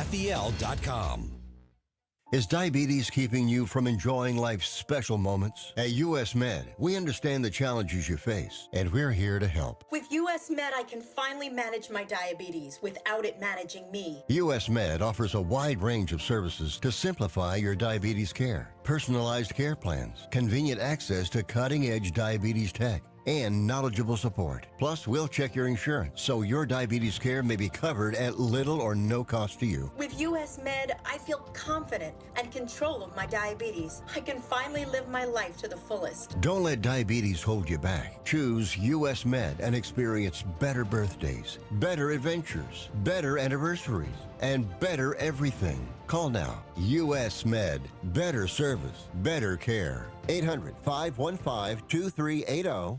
800-515-2380. 800-515-2380. That's 800-515-2380. Mike Ferguson. Shut this sucker down. Susie Moore. I disagree on his assessment of the situation. Get up, can't you hear the alarm? Get up, St. Louis. You're not supposed to lie, but you're definitely not supposed to lie when you're under oath. Mike Ferguson in the morning on News Talk STL. You know, here at News Talk STL, obviously, we're very, very adamant about advocating for veterans. Absolutely. Here, and that's just kind of naturally come just through who and what we are as a station, and those who listen, whether they're on the right or the left. And of course, obviously, with Memorial Day just passing, very different than Veterans Day, of course. But there's an organization out there that I got behind back in when I was doing national shows and things like that. Because of the speed and efficiency of how they help veterans. And so Code of Vets then kind of ceased operations and moved on to other things, but they're back now. And once I saw that they were back, I contacted Gretchen Smith, who runs Code of Vets, and I'm like, we got to talk about this again now that you're back. And she joins us right now in Code of Vets. That's what you want to look up. And Gretchen, first of all, it's been a while since we've chatted, so I appreciate you being back on the program. I think last time we chatted, we were doing the national show thing, but this is very, very different. I first want to kind of establish what it is that you do, and then we'll talk about why what you do is different and separate than the other services that are out there. So you come across a specific need of a specific veteran, and then you utilize social media, and I have seen you get those needs met in a matter of hours. Walk me through how that happens and what kind of crises are you looking for to help out? Thanks for having me on, Mike. Absolutely. So we consider ourselves to be a rapid response team. We operate in real time on social media. And I think we've all learned that social media platforms can be incredibly powerful when used for something good. And that's what we're doing is we're as the veterans are coming to us and we're vetting the needs, I am placing them out there in social media world and letting the donors and the followers know what is happening, and they can donate in real time. And then as the money flows in, I can push it right out to the veterans in that moment when they need it the most, because every minute counts. When we have these veterans that are sitting in their car or couch surfing or in a motel room, lost, broken, and with zero hope, and they're in the weeds and they can't find their way out, we walk with them. We fill that gap. We're standing in the gap with them to let them know, you know what, there's help out there, there's hope, and we've got you. Okay, so what type of give me an example of like a crisis you've dealt with, and then the follow-up question is going to be, Gretchen, how do we know that you're not getting conned, and if somebody donates $25 or $50 or $100 or $500 or whatever they give, how are they going to know that it went to meet that immediate need? Because there's so many pleas for money out on social media. Oh, absolutely. So they go to the website, fill out the vet need form, and they have to upload their DD-214, their VA ID card, state ID card, and whatever that need may be, whether it's an eviction notice, their water's been shut off, electric's been shut off, and we vet those needs. We call the veteran. We filter out the scammers, and we bring through the ones that are truly in crisis. And when you don't have water for your kids to take baths, that's a crisis. Or when there's no lights, or, you've been evicted. So whatever the case may be, we're able to address that need like you said, within a matter of hours. So we take our job seriously. These are vetted veterans that are truly in desperate straits, and we want to get them back on track as quickly as possible. And then we also pivot and partner with other orgs to make sure that they're taken care of long-term, because we are, Mike, rapid response. Okay, so somebody's going to be asking the question, and it's a very reasonable one. Say, wait a minute, we've got the VA, we've got all of these, charitable groups, NGOs that are focused on veterans' needs. Why not just look to them? Aren't I already paying taxes to take care of veterans? Well, the VA is a slow-moving machine. It's massive. It's a beast to navigate, and there is nothing quick or in the moment about the VA system. I think we've all learned that the hard way. If anybody out there has ever dealt with the VA trying to get their claims submitted and approved, it takes months, and sometimes it can take 1 or 2 years. So, and they do have different programs, but there is nothing out there, and there are other NGOs out there, but there is not one other org out there that operates in real time, that uses social media in the way that we do. So that's what makes CodeVets unique, and I think that's why we've been so successful. We've really stood out from all of the thousands of other vet orgs that are out there. We operate in real time, and I don't know of one other nonprofit that does that. It's a lot of work. It's a heavy load, and that's why I took a hiatus. I needed to I'm a veteran. I had to, I needed assistance at some point, and I needed to pull myself together. And now that I'm back, I'm stronger than ever. CodeVets is being built out. As we speak right now, we're going to be bigger, better, and stronger and be able to assist more veterans. We're going to have more of a solid structure in place in order to assist more veterans. We are visiting with Gretchen Smith from CodeVets, and which platforms are on? Because the handle is the same, just CodeVets, all one word, right? Yeah. Which platforms are you on? I would encourage people to look them up and follow those like I do. Yeah, I right now, I started initially on Twitter, which is now X. It's at CodeVets. That's where I've raised millions of dollars and assisted over 8,000 veterans over the past 7 years. And I did take a year off and shut it down, but it's back. And we're building it where it's going to be a bigger platform where we can have more veterans flow through the system. So, and I'm also on LinkedIn under Gretchen Smith, and I do raise some donations there. But yes, please come find us, share the missions. We're getting ready to become operational again in the next 30 days.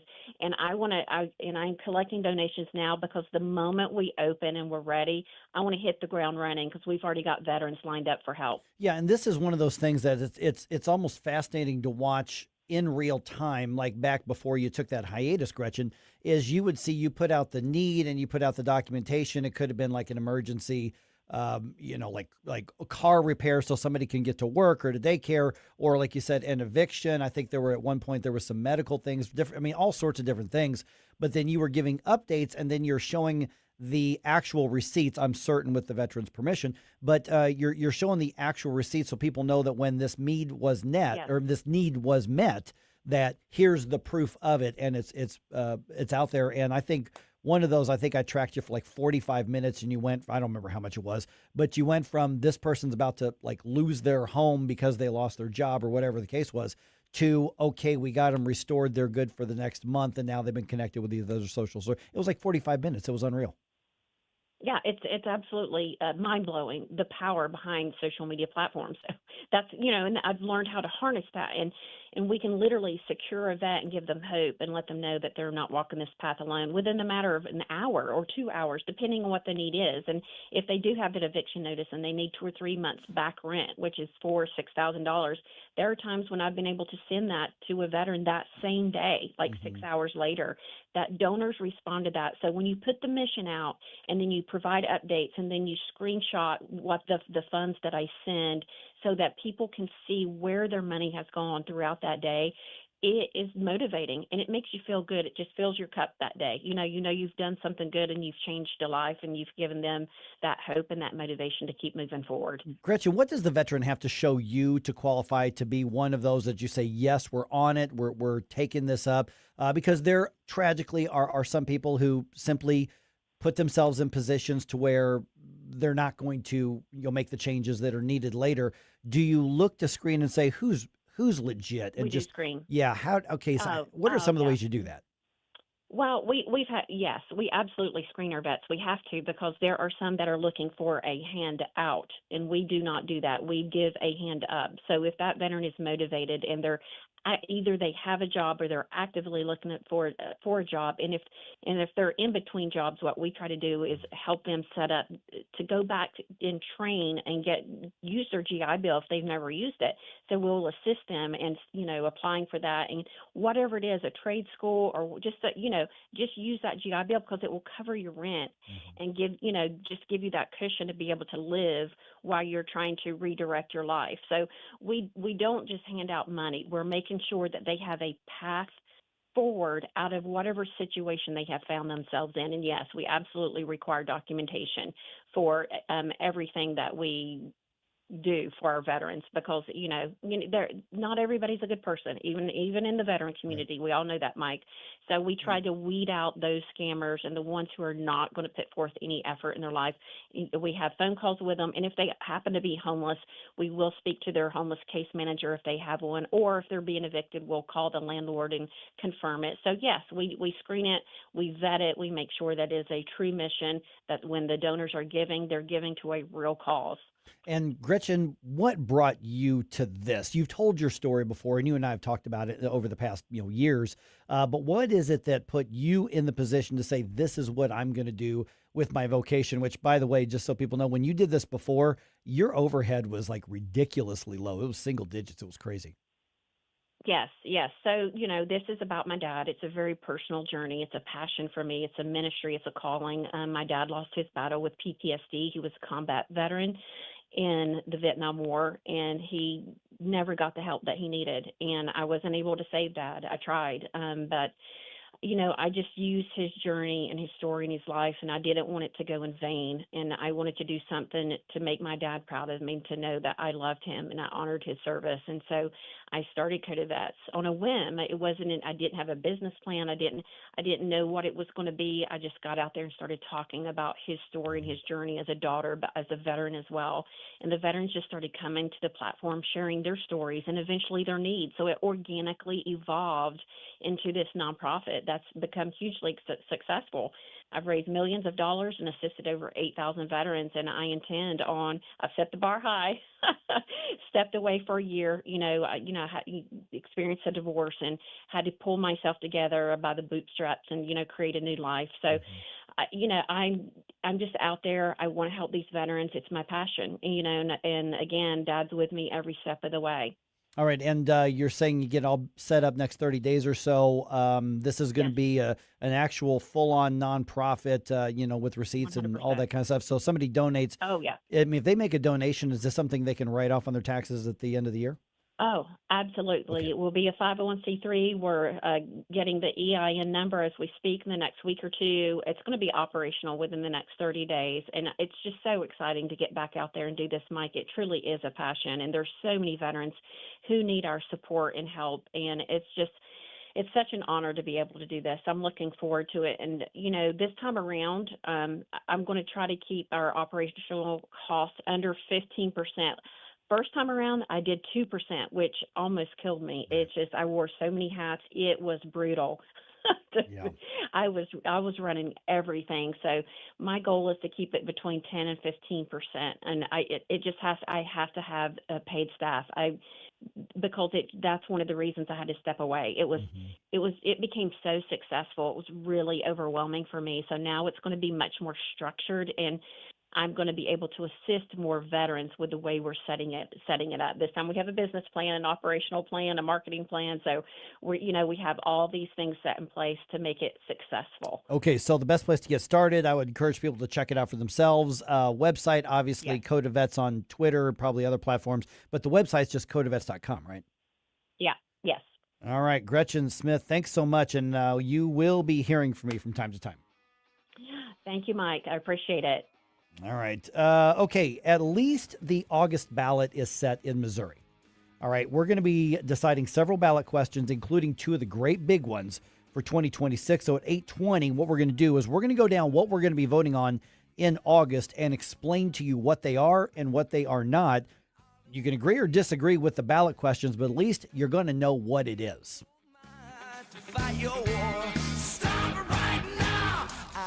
Had enough of this. Turn my eyes to your indifference. Stop right now. Well, there you go again, listening to Mike Ferguson in the morning on News Talk STL.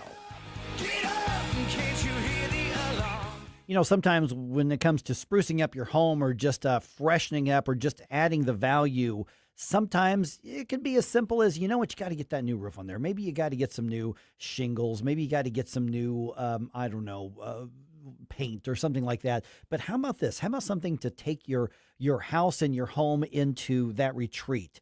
To do that, you need to chat with my friends at Lee May Concrete Block. Mike Ferguson here for Lee May Concrete Block. LeeMayBlock.com is the website. They've got everything from ready-mix concrete solutions to those beautiful retaining walls, those beautiful garden walls, those beautiful seating walls that you could put around a patio. And I mean, that adds so much visual improvement, class, character to your home, but also, if you do it right, value. So here's what you do. You go to Lee Concrete Block, just go to the website or put in Lee Concrete Block into your maps. It'll take you right there in St. Louis. And say, here's my idea, maybe even here's my sketches, and they're going to show you, here's what you need to do it and get you set up to do that in your home. Be the home that people walk by and go, I want my home to look like that. You could do that with Lee Concrete Block. Just go to LeeMayBlock.com and say, all right, Mike made some big promises.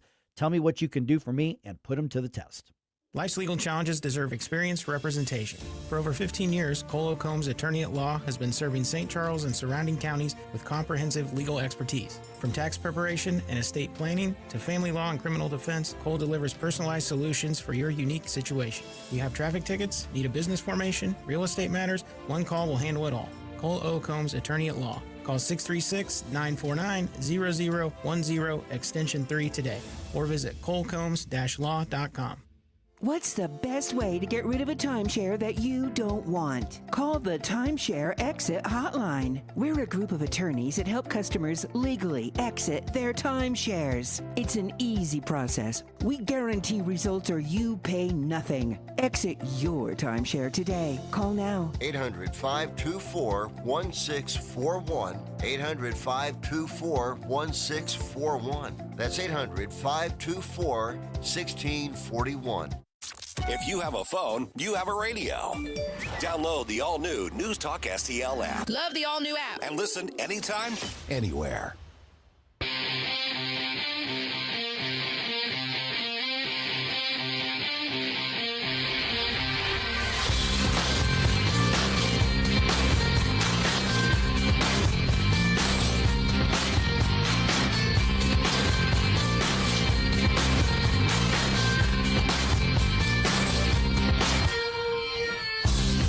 Good morning, St. Louis. Hey, it's Vince from The Vince Show right here on News Talk STL every weeknight at 8.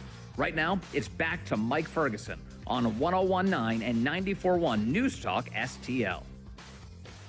All right, on the Missouri side of the area, the August election just got a lot more important all over the state. Now, typically, the primaries in the off-year elections, it's big for your party. But it just got a lot more important because here on the Missouri side, for Democrats, you were looking at the St. Louis County executive race. You know, who's going to be the Democratic nominee and face off against Dennis Hancock. In St. Charles County, the biggest race there obviously is for county executive, and the Republican primary is going to decide that one. The Democratic primary in St. Louis County, it's going to decide who the favorite is, but not necessarily who the winner is going to be because it is a blue county. However, because of the mess Sam Page has made, it's not out of the realm of possibility that Dennis Hancock can make this a really competitive race. Having said that, Jerome, the big issues on the ballot are going to be the statewide ballot questions. Okay. So Governor Kehoe announced on Friday which ones, because it was his deadline, he had to tell us which ones were going to be on the August primary ballot, and he did that. So I will tell you, probably most of us had already checked out by late afternoon on Friday going into I did. So if you missed it, let me go over what we are going to be voting on. So 314-912-1019 or send us notes on social media. I'm just going to tell you what's on the ballot. You can tell me if you agree, you disagree. If you have questions about them, let me know. I will answer them as objectively as I can. Believe me, there's going to be plenty of time for me to give you my opinion on all of them, and I've got some pretty strong thoughts on some of these here. But what's going to happen on the August ballot? The first one is Amendment 1, and this is something that shows up every 10 years. This is that 0.1% sales tax, and they've now added in use tax, which just means sales tax on online stuff. And so it is 0.1%, and that money is then used for soil and water conservation, for state parks, and in the last 20 years or so, they've added historic sites. Pretty non-controversial, generally speaking, and this tends to pass overwhelmingly every 10 years.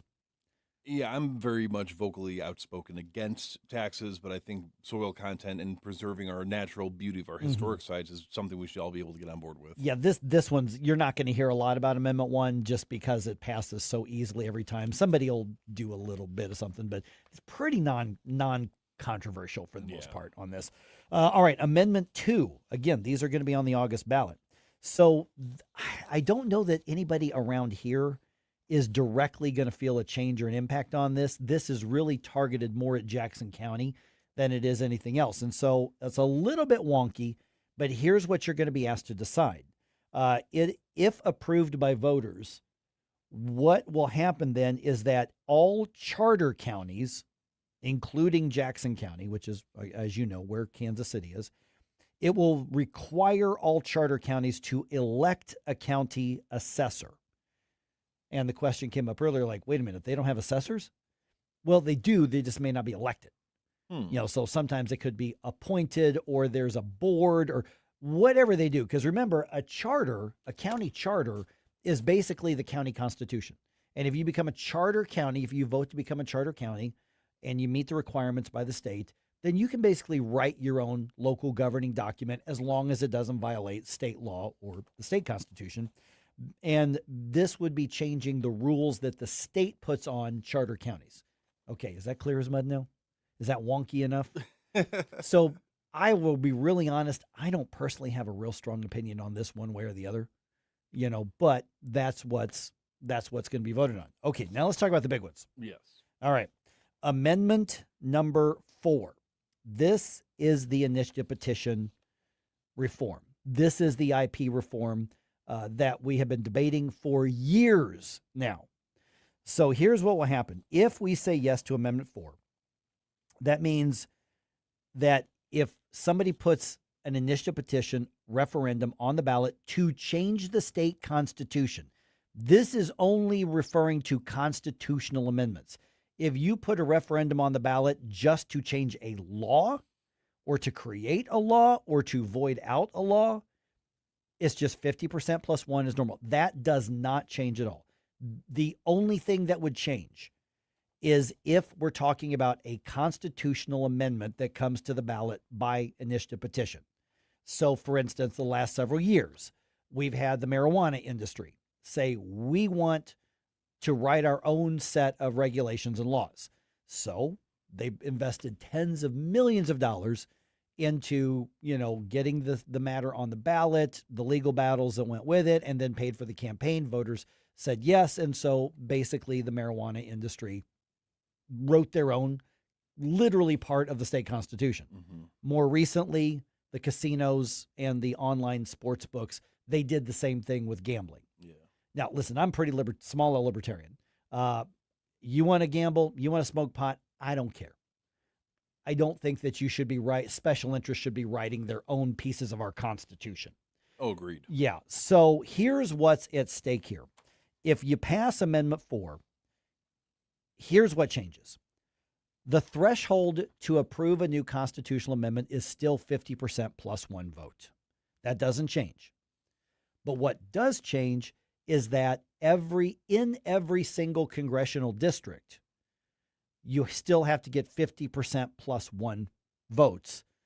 And if you don't get buy-in and a majority throughout the entire state, then you don't get that. So you could get conceivably 52, 53% of the vote, but 1 or 2 districts, rural districts or the urban districts, they could say, we don't like that, and they could tank it. Ooh. I don't know that that's a bad thing.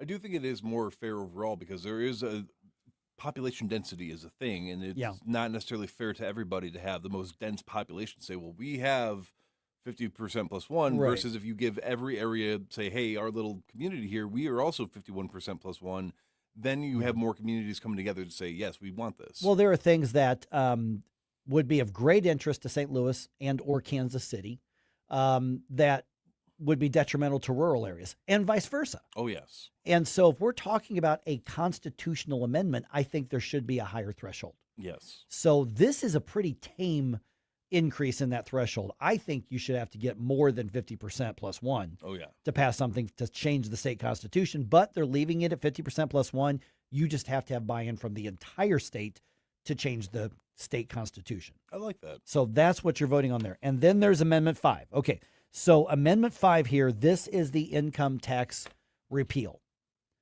You say, okay, well, if we pass Amendment 5, then what is the tax plan going to be? We don't know yet. That's the honest answer. But it would direct the legislature to phase out the state income tax if state revenues are met through other sources or through economic growth. So you're going to hear a lot about that. A lot. You already are. People are very, very passionate on both sides of this. But that's what Amendment 5 is. That is the income tax repeal.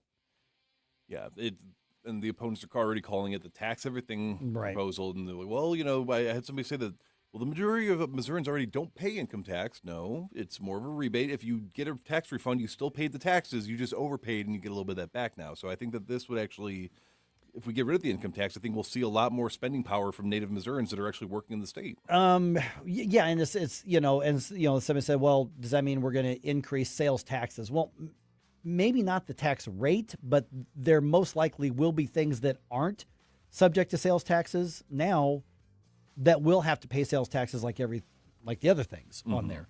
So it basically is, how do we want to pay for the government? And this would allow that change. And do you want to have more control over your own personal finances? So a lot of good faith arguments, some not so good faith arguments at the same time. But income tax repeal, that's Amendment 5, which means that Amendment 3, the pro-life one, that's going to be in November. Ooh. Yep. Well, I hope you're going to hear some good faith arguments, but I know it's going to be entertaining regardless of how the merits of the arguments go. Is it going to be next week, the St. Charles County Executive Primary Debate at the J. Schneider Center on June 2nd? The live broadcast will be from 7 to 8:30 p.m. here on News Talk STL. But I would encourage you actually to show up as well. Yeah. This is a beautiful center. It's going to be great. You have That's where the cool people are going to be. Bill Eigel. You've got the incumbent Elman. You've got Jason Law. It's brought to you by the Hammond Institute for Free Enterprise from Lindenwood University, the St. Charles County Republican Central Committee, and News Talk STL.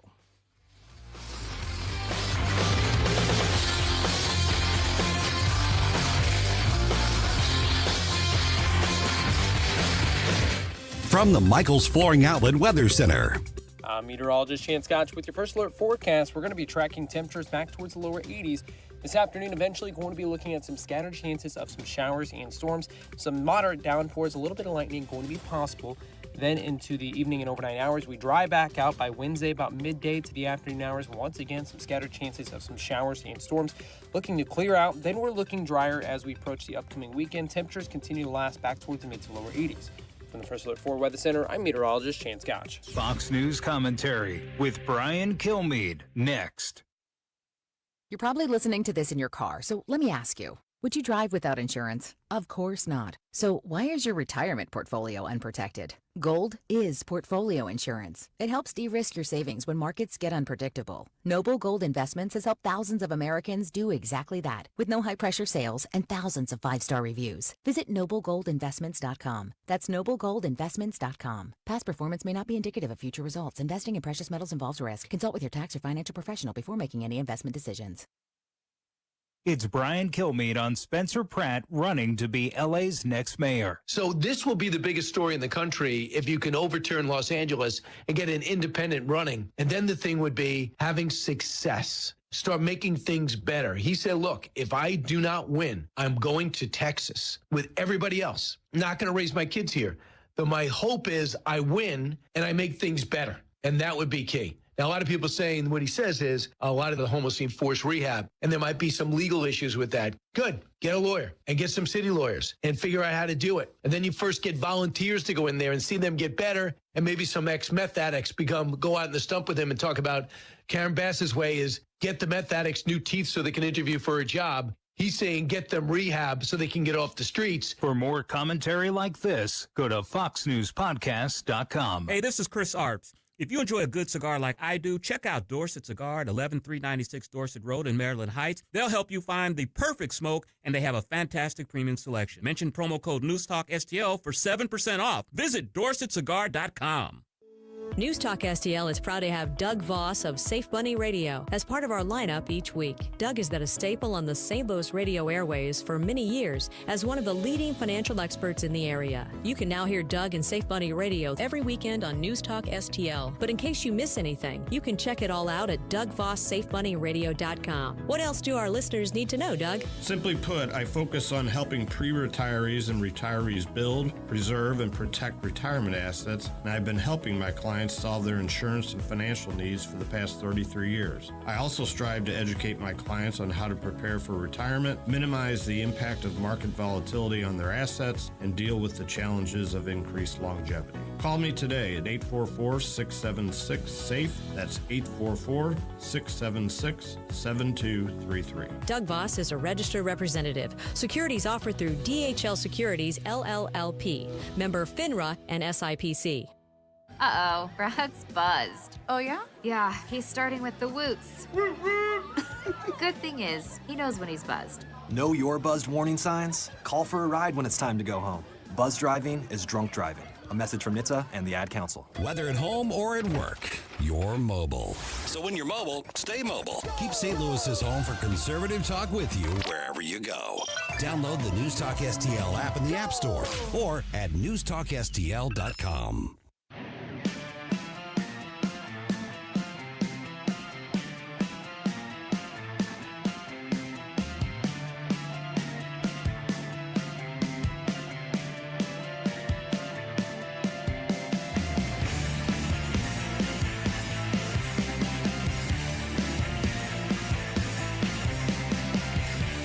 Good morning, Missouri. It's your boy, Joe Pags. I'll talk to you tonight at 10. But right now, let's get back to Mike Ferguson in the morning.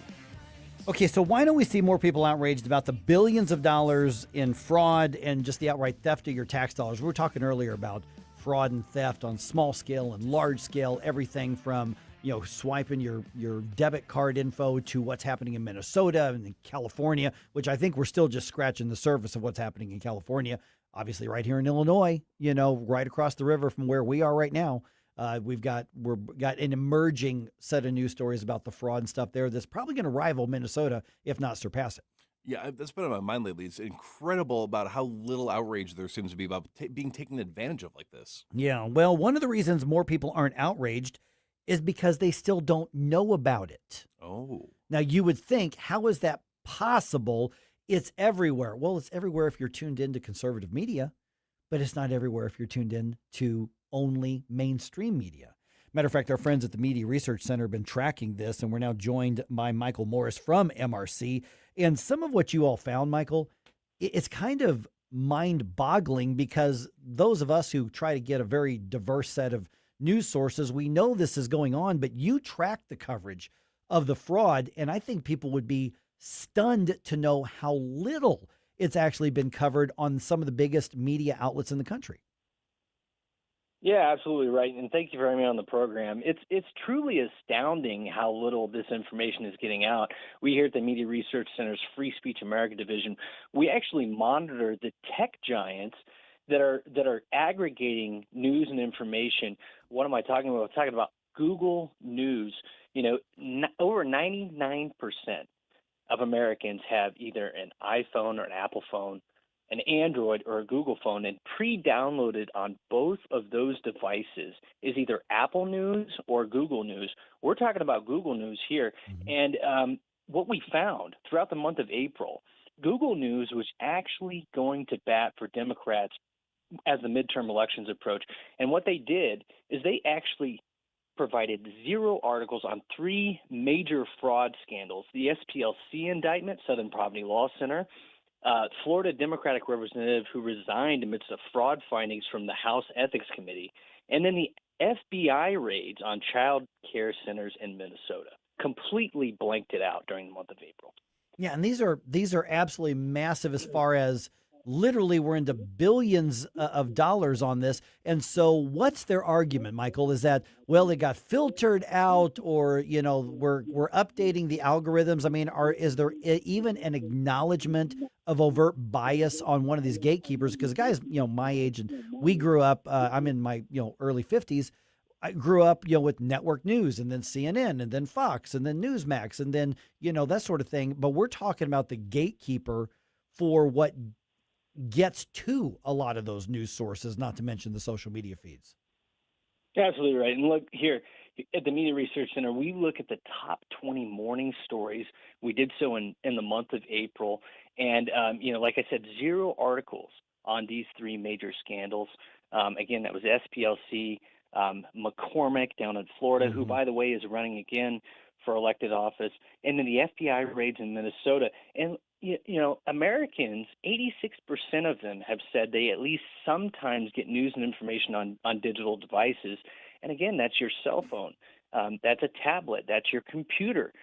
Pre-downloaded on those devices, Apple News, Google News, if you're using a laptop or a desktop computer, that's Microsoft's MSN. These are called news aggregators. And what they do is they pull information from other websites and then make it digestible for viewers to see at a glance.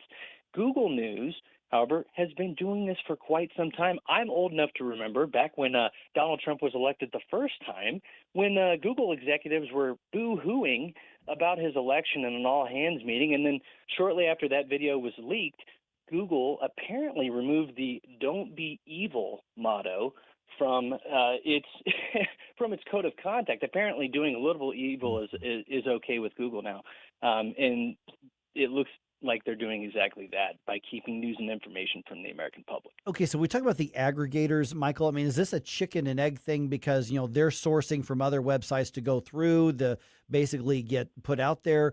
Is it a matter of the outlets they're choosing from are biased and left-wing, and therefore they're not getting anything from conservative sites or libertarian sites or anything like that? Or is it a matter of they're looking to filter that out? So look, Google will say that it's the algorithm. So Google hides behind its algorithm. But look, somebody made that algorithm. The algorithm didn't just pop out of thin air. Google has people that actually create the algorithm that they use, and then that filters the news and information that the American public can see.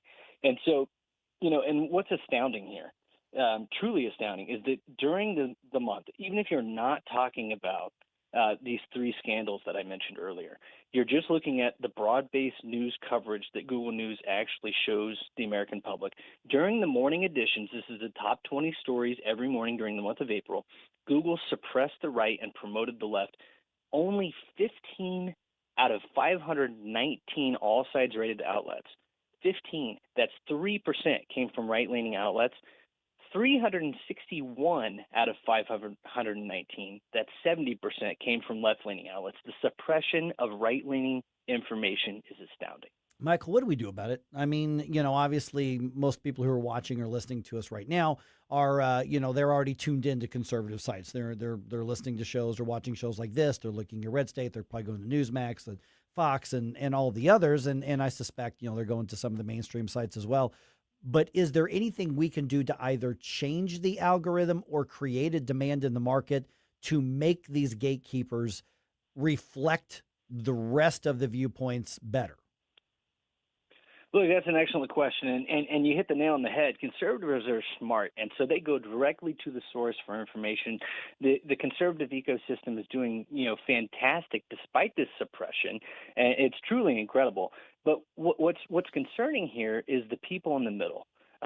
Your swing vote, as it were.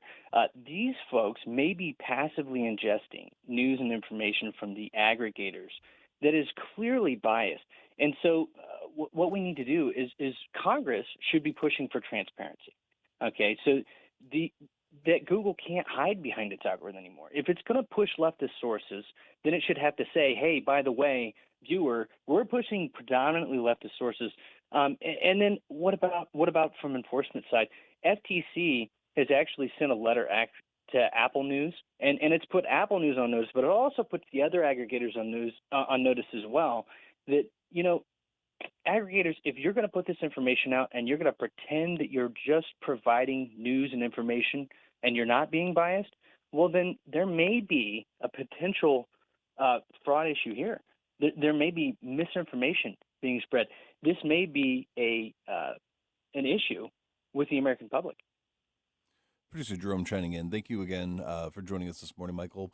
So the other issue that I've noticed, at least when it comes to people that are millennial and Gen Z age, is confirmation bias is a very real problem. They believe that because they trust a source and this is what the source is showing them, therefore this must be more important than what's not being talked about. So do you have any advice on how to shake people out of maybe a information desert that they've found themselves in? Sure. So it's about going directly to the original source for information. It's like we would do here in the media room.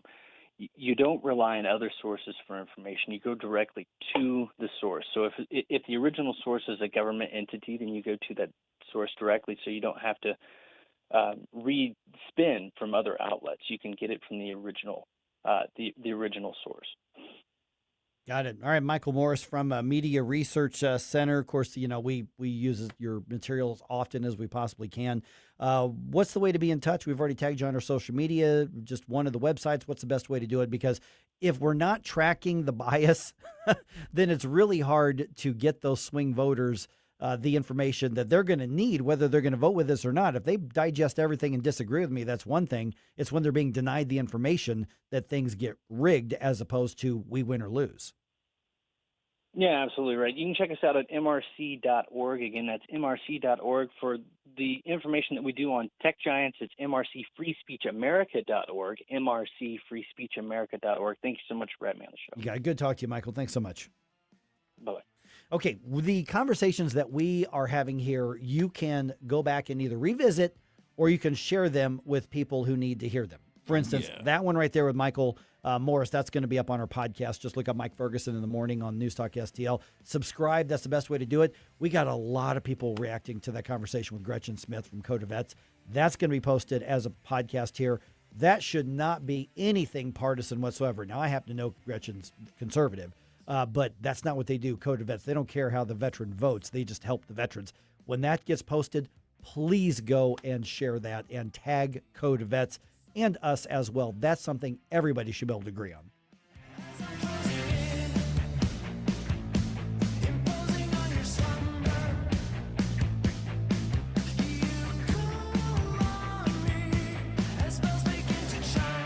Do you have 3 ex-wives and your current trophy wife wants a life insurance policy 3 times the size of the policies you had to purchase for your previous mistakes? If so, you need to call Big Lou at Term Provider, 800-345-2789. Big Lou is intimately familiar with your problems, and if you're 50 or 60 years old and in reasonably good health, a $1 million policy should only cost about $100 to $200 per month. Big Lou may have a solution for your previous policies as well. You may even save enough money to lighten the load on your new $1 million policy. Remember, call Big Lou. He's like you, except he's only on number 2. Call Term Provider at 800-345-2789. That's 800-345-2789 for $1 million in term life insurance that you can live with. Call Big Lou at 800-345-2789. Hanson's Tree Service at hansonstree.com is your one-stop shop for expert insured tree care and more in the greater St. Louis region and at the Lake of the Ozarks.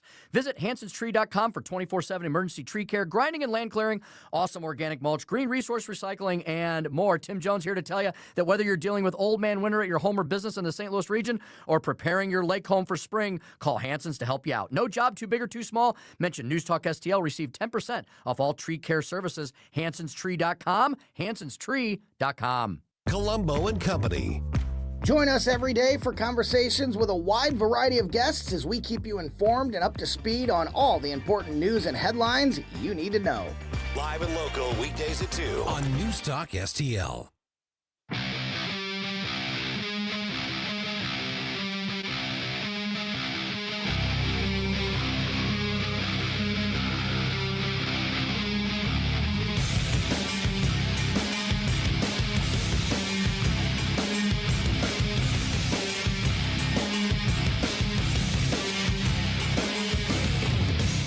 Hi, it's Vic Porcelli. And Ken. Hi, Ken. Hey, Vic. Ken and I are on every Monday through Friday here on News Talk STL. Right now, you're listening to Mike Ferguson in the morning on 101.9 and 94.1 News Talk STL. Whoosh, my morning people. All right. While you were barbecuing and or drinking, we bombed more stuff in Iran. Yay or boo. No, yeah, okay. And the left wing in Illinois has just a few days left to pass some really horrible ideas into law for this year. This stuff's crazy. Yeah. Just crazy. Also, remember that movie Up? The Golden Retriever, Doug? That was the name of the dog, Doug, D-U-G. Doug.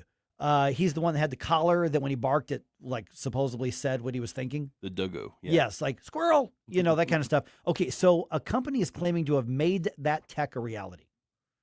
Huh. We'll see. Good If it's luck. true, what would your dog or your cat say?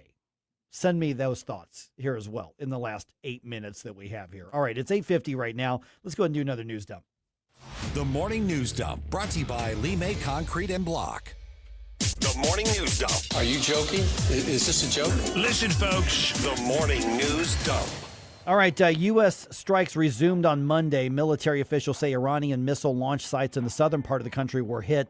CENTCOM also says boats that were trying to place mines in the area were hit. The White House claims the strikes were in their words, self-defense. Yeah, I've heard. I keep hearing the same thing every few months at this point. I'm not really sure what to make of it. Yeah, the reality is that rolling over Iran is one thing. Iran surrendering has been an entirely different thing that's taking far longer than I think anybody thought that it actually would. So the longer this drags out, the more possibility it could really go south quickly. But clearly, militarily, we're in a lot of control, but we don't have the ownership of the region that I think that a lot of people thought we would. Well, and even if it's not the case that they're stronger than we anticipated, it could just be that we have done everything we said, and they're just that stupid that they're just trying to find new Wile E. Coyote ways of being a pain in the neck. But yeah, well, and also they got resources from around the world. Yeah. As well. I mean, we can blow up all their stuff, but they've got allies who not even so much love them, but just hate us, that are still willing to supply them. And the longer that we are engaged with this, and the longer that we engage, it not only hurts our economy, but if they can keep this chokehold on the street, that's all of Europe's energy that's being affected as well. Yep. All right. And President Trump and other officials paying tribute to fallen U.S. service members at Arlington National Cemetery on Monday, obviously Memorial Day. The president included a reference and mourning the loss of 13 U.S. service members in the war against Iran. These incredible men and women gave their lives to ensure that the world's #1 state sponsor of terror will never have a nuclear weapon. Oh, and they won't. And there are peace talks that are happening in the Middle East region throughout the week, including some that are scheduled for today that actually, looking at the time and doing the calculation, I think they might be underway right now as we speak. Oh, so tomorrow we might have an entirely different story for you. Very, very possible. All right, oil prices obviously volatile since the war began. Oil industry analyst Trilby Lundberg of the Lundberg Survey says that oil gas prices could go up again in the coming weeks. We have low stocks, we have spring demand, and retailers are still reeling from the price hikes they received a couple weeks back. They have not yet passed it through. So the average price for a gallon of gas has actually gone down a little nationally and down a little around here. According to AAA, it is $4.49 as of early this morning for a national average. In Missouri, the average price is $4.15, with metro area prices ranging from $4.12 in Warren County to $4.32 in the city. It's always more expensive in the city. In Illinois, the statewide average price is $4.93, but remember, it was like $5.04 or something like that last week. Metro East pricing ranging from $4.90 in Calhoun County to $4.95 in St. Clair County. Okay, the Illinois Assembly's legislative session wraps up on Friday. Several spending bills remain unresolved, and among the other bills being considered are Democratic proposals to fund abortions with taxpayer funds and exempt the abortion pill and exempt both testosterone and estrogen prescribed for those wanting to live as the opposite sex from the state prescription monitoring database program. Why are they so dead set on trying to prevent families? It is that bizarre, perverse idolatry, sacrament of the far left that they have to want to do these cross-sex hormones as something that is so sacred that you don't even do the basic safety tracking. Now, listen, I think the prescription drug database monitoring program is an overreach to start with for all of us.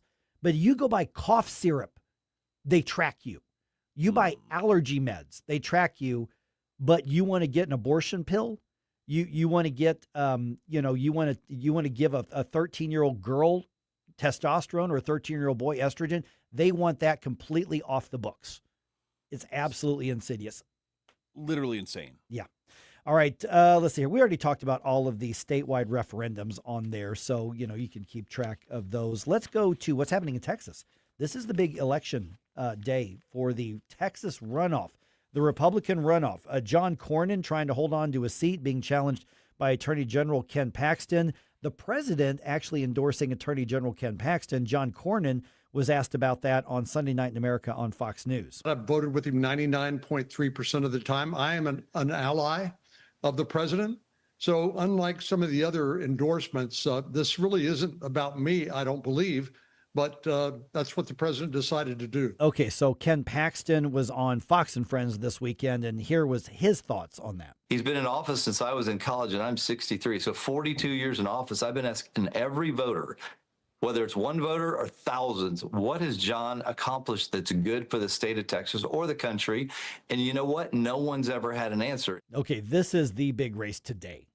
This will be very interesting to see how this shapes up, especially after Massey's loss. And he's saying, 99.3%. Well, it sounds like it should have been 100% if you wanted to keep the endorsement. 99.3, just ain't should have been 101% voting with him. That just seems to be the direction we're going. But I could be proven wrong. It might be a very interesting turnout. Yep. All right. A tech company says they've created an AI-powered pet translator to tell you what your critter is actually saying.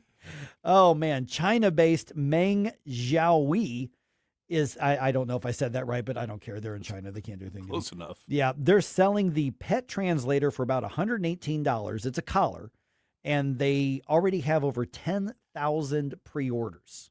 What, in the United States? Just worldwide. Okay. Yeah, but still. Don't buy this. Yeah. According to the company, the collars will incorporate vocal patterns, overall behavior, and body language to determine what your pet is trying to say. Now, you may or may not be surprised to learn that the company has not cited any science to back up claims that pets barking and meowing can be translated into any human language. I mean, I'm sure there might be some sort of regional accents between different animals, but at the same time, if it's AI powered, you could build this yourself. Just put like ChatGPT and have it go off saying whatever the owner would want it to say. It's the dialect. I mean, like if your cat's from the South, it's like meow, y'all. Meow. Isn't that how that goes? Isn't that how that goes? So it's like the movie Up with the dog going squirrel, except they're saying that they've actually done it. What conversations would you have with your pet, though? Like, oh, yes, I think that Nitschke was a little too dark and gray with his philosophy. No, I mean, but like I think about my two cats. Punky would be just like, please pet me. Rosie would be like, I would kill you if I could. You'll never find where that thing went. I can already tell with the dogs that I've been around think it's, hey, treat, hey, ball, That's hey, right. you're back, hey, scratch, hey, sniff. Belly rub, please. Yes, belly rub, treat, ball, I'm a good walk. boy. That's all I ever wanted. All right, the Cardinals lose to the Brewers on the road on Monday. Final score in Milwaukee was 5-1. The second game of that series is this evening starting at 6:40. Michael McGreevy going to start on the mound for this one. As it stands right now, the Cardinals are in second place in the National League Central, 2 games behind the Brewers. Ooh. So if the Cardinals can win today and tomorrow, they'll actually be in first place.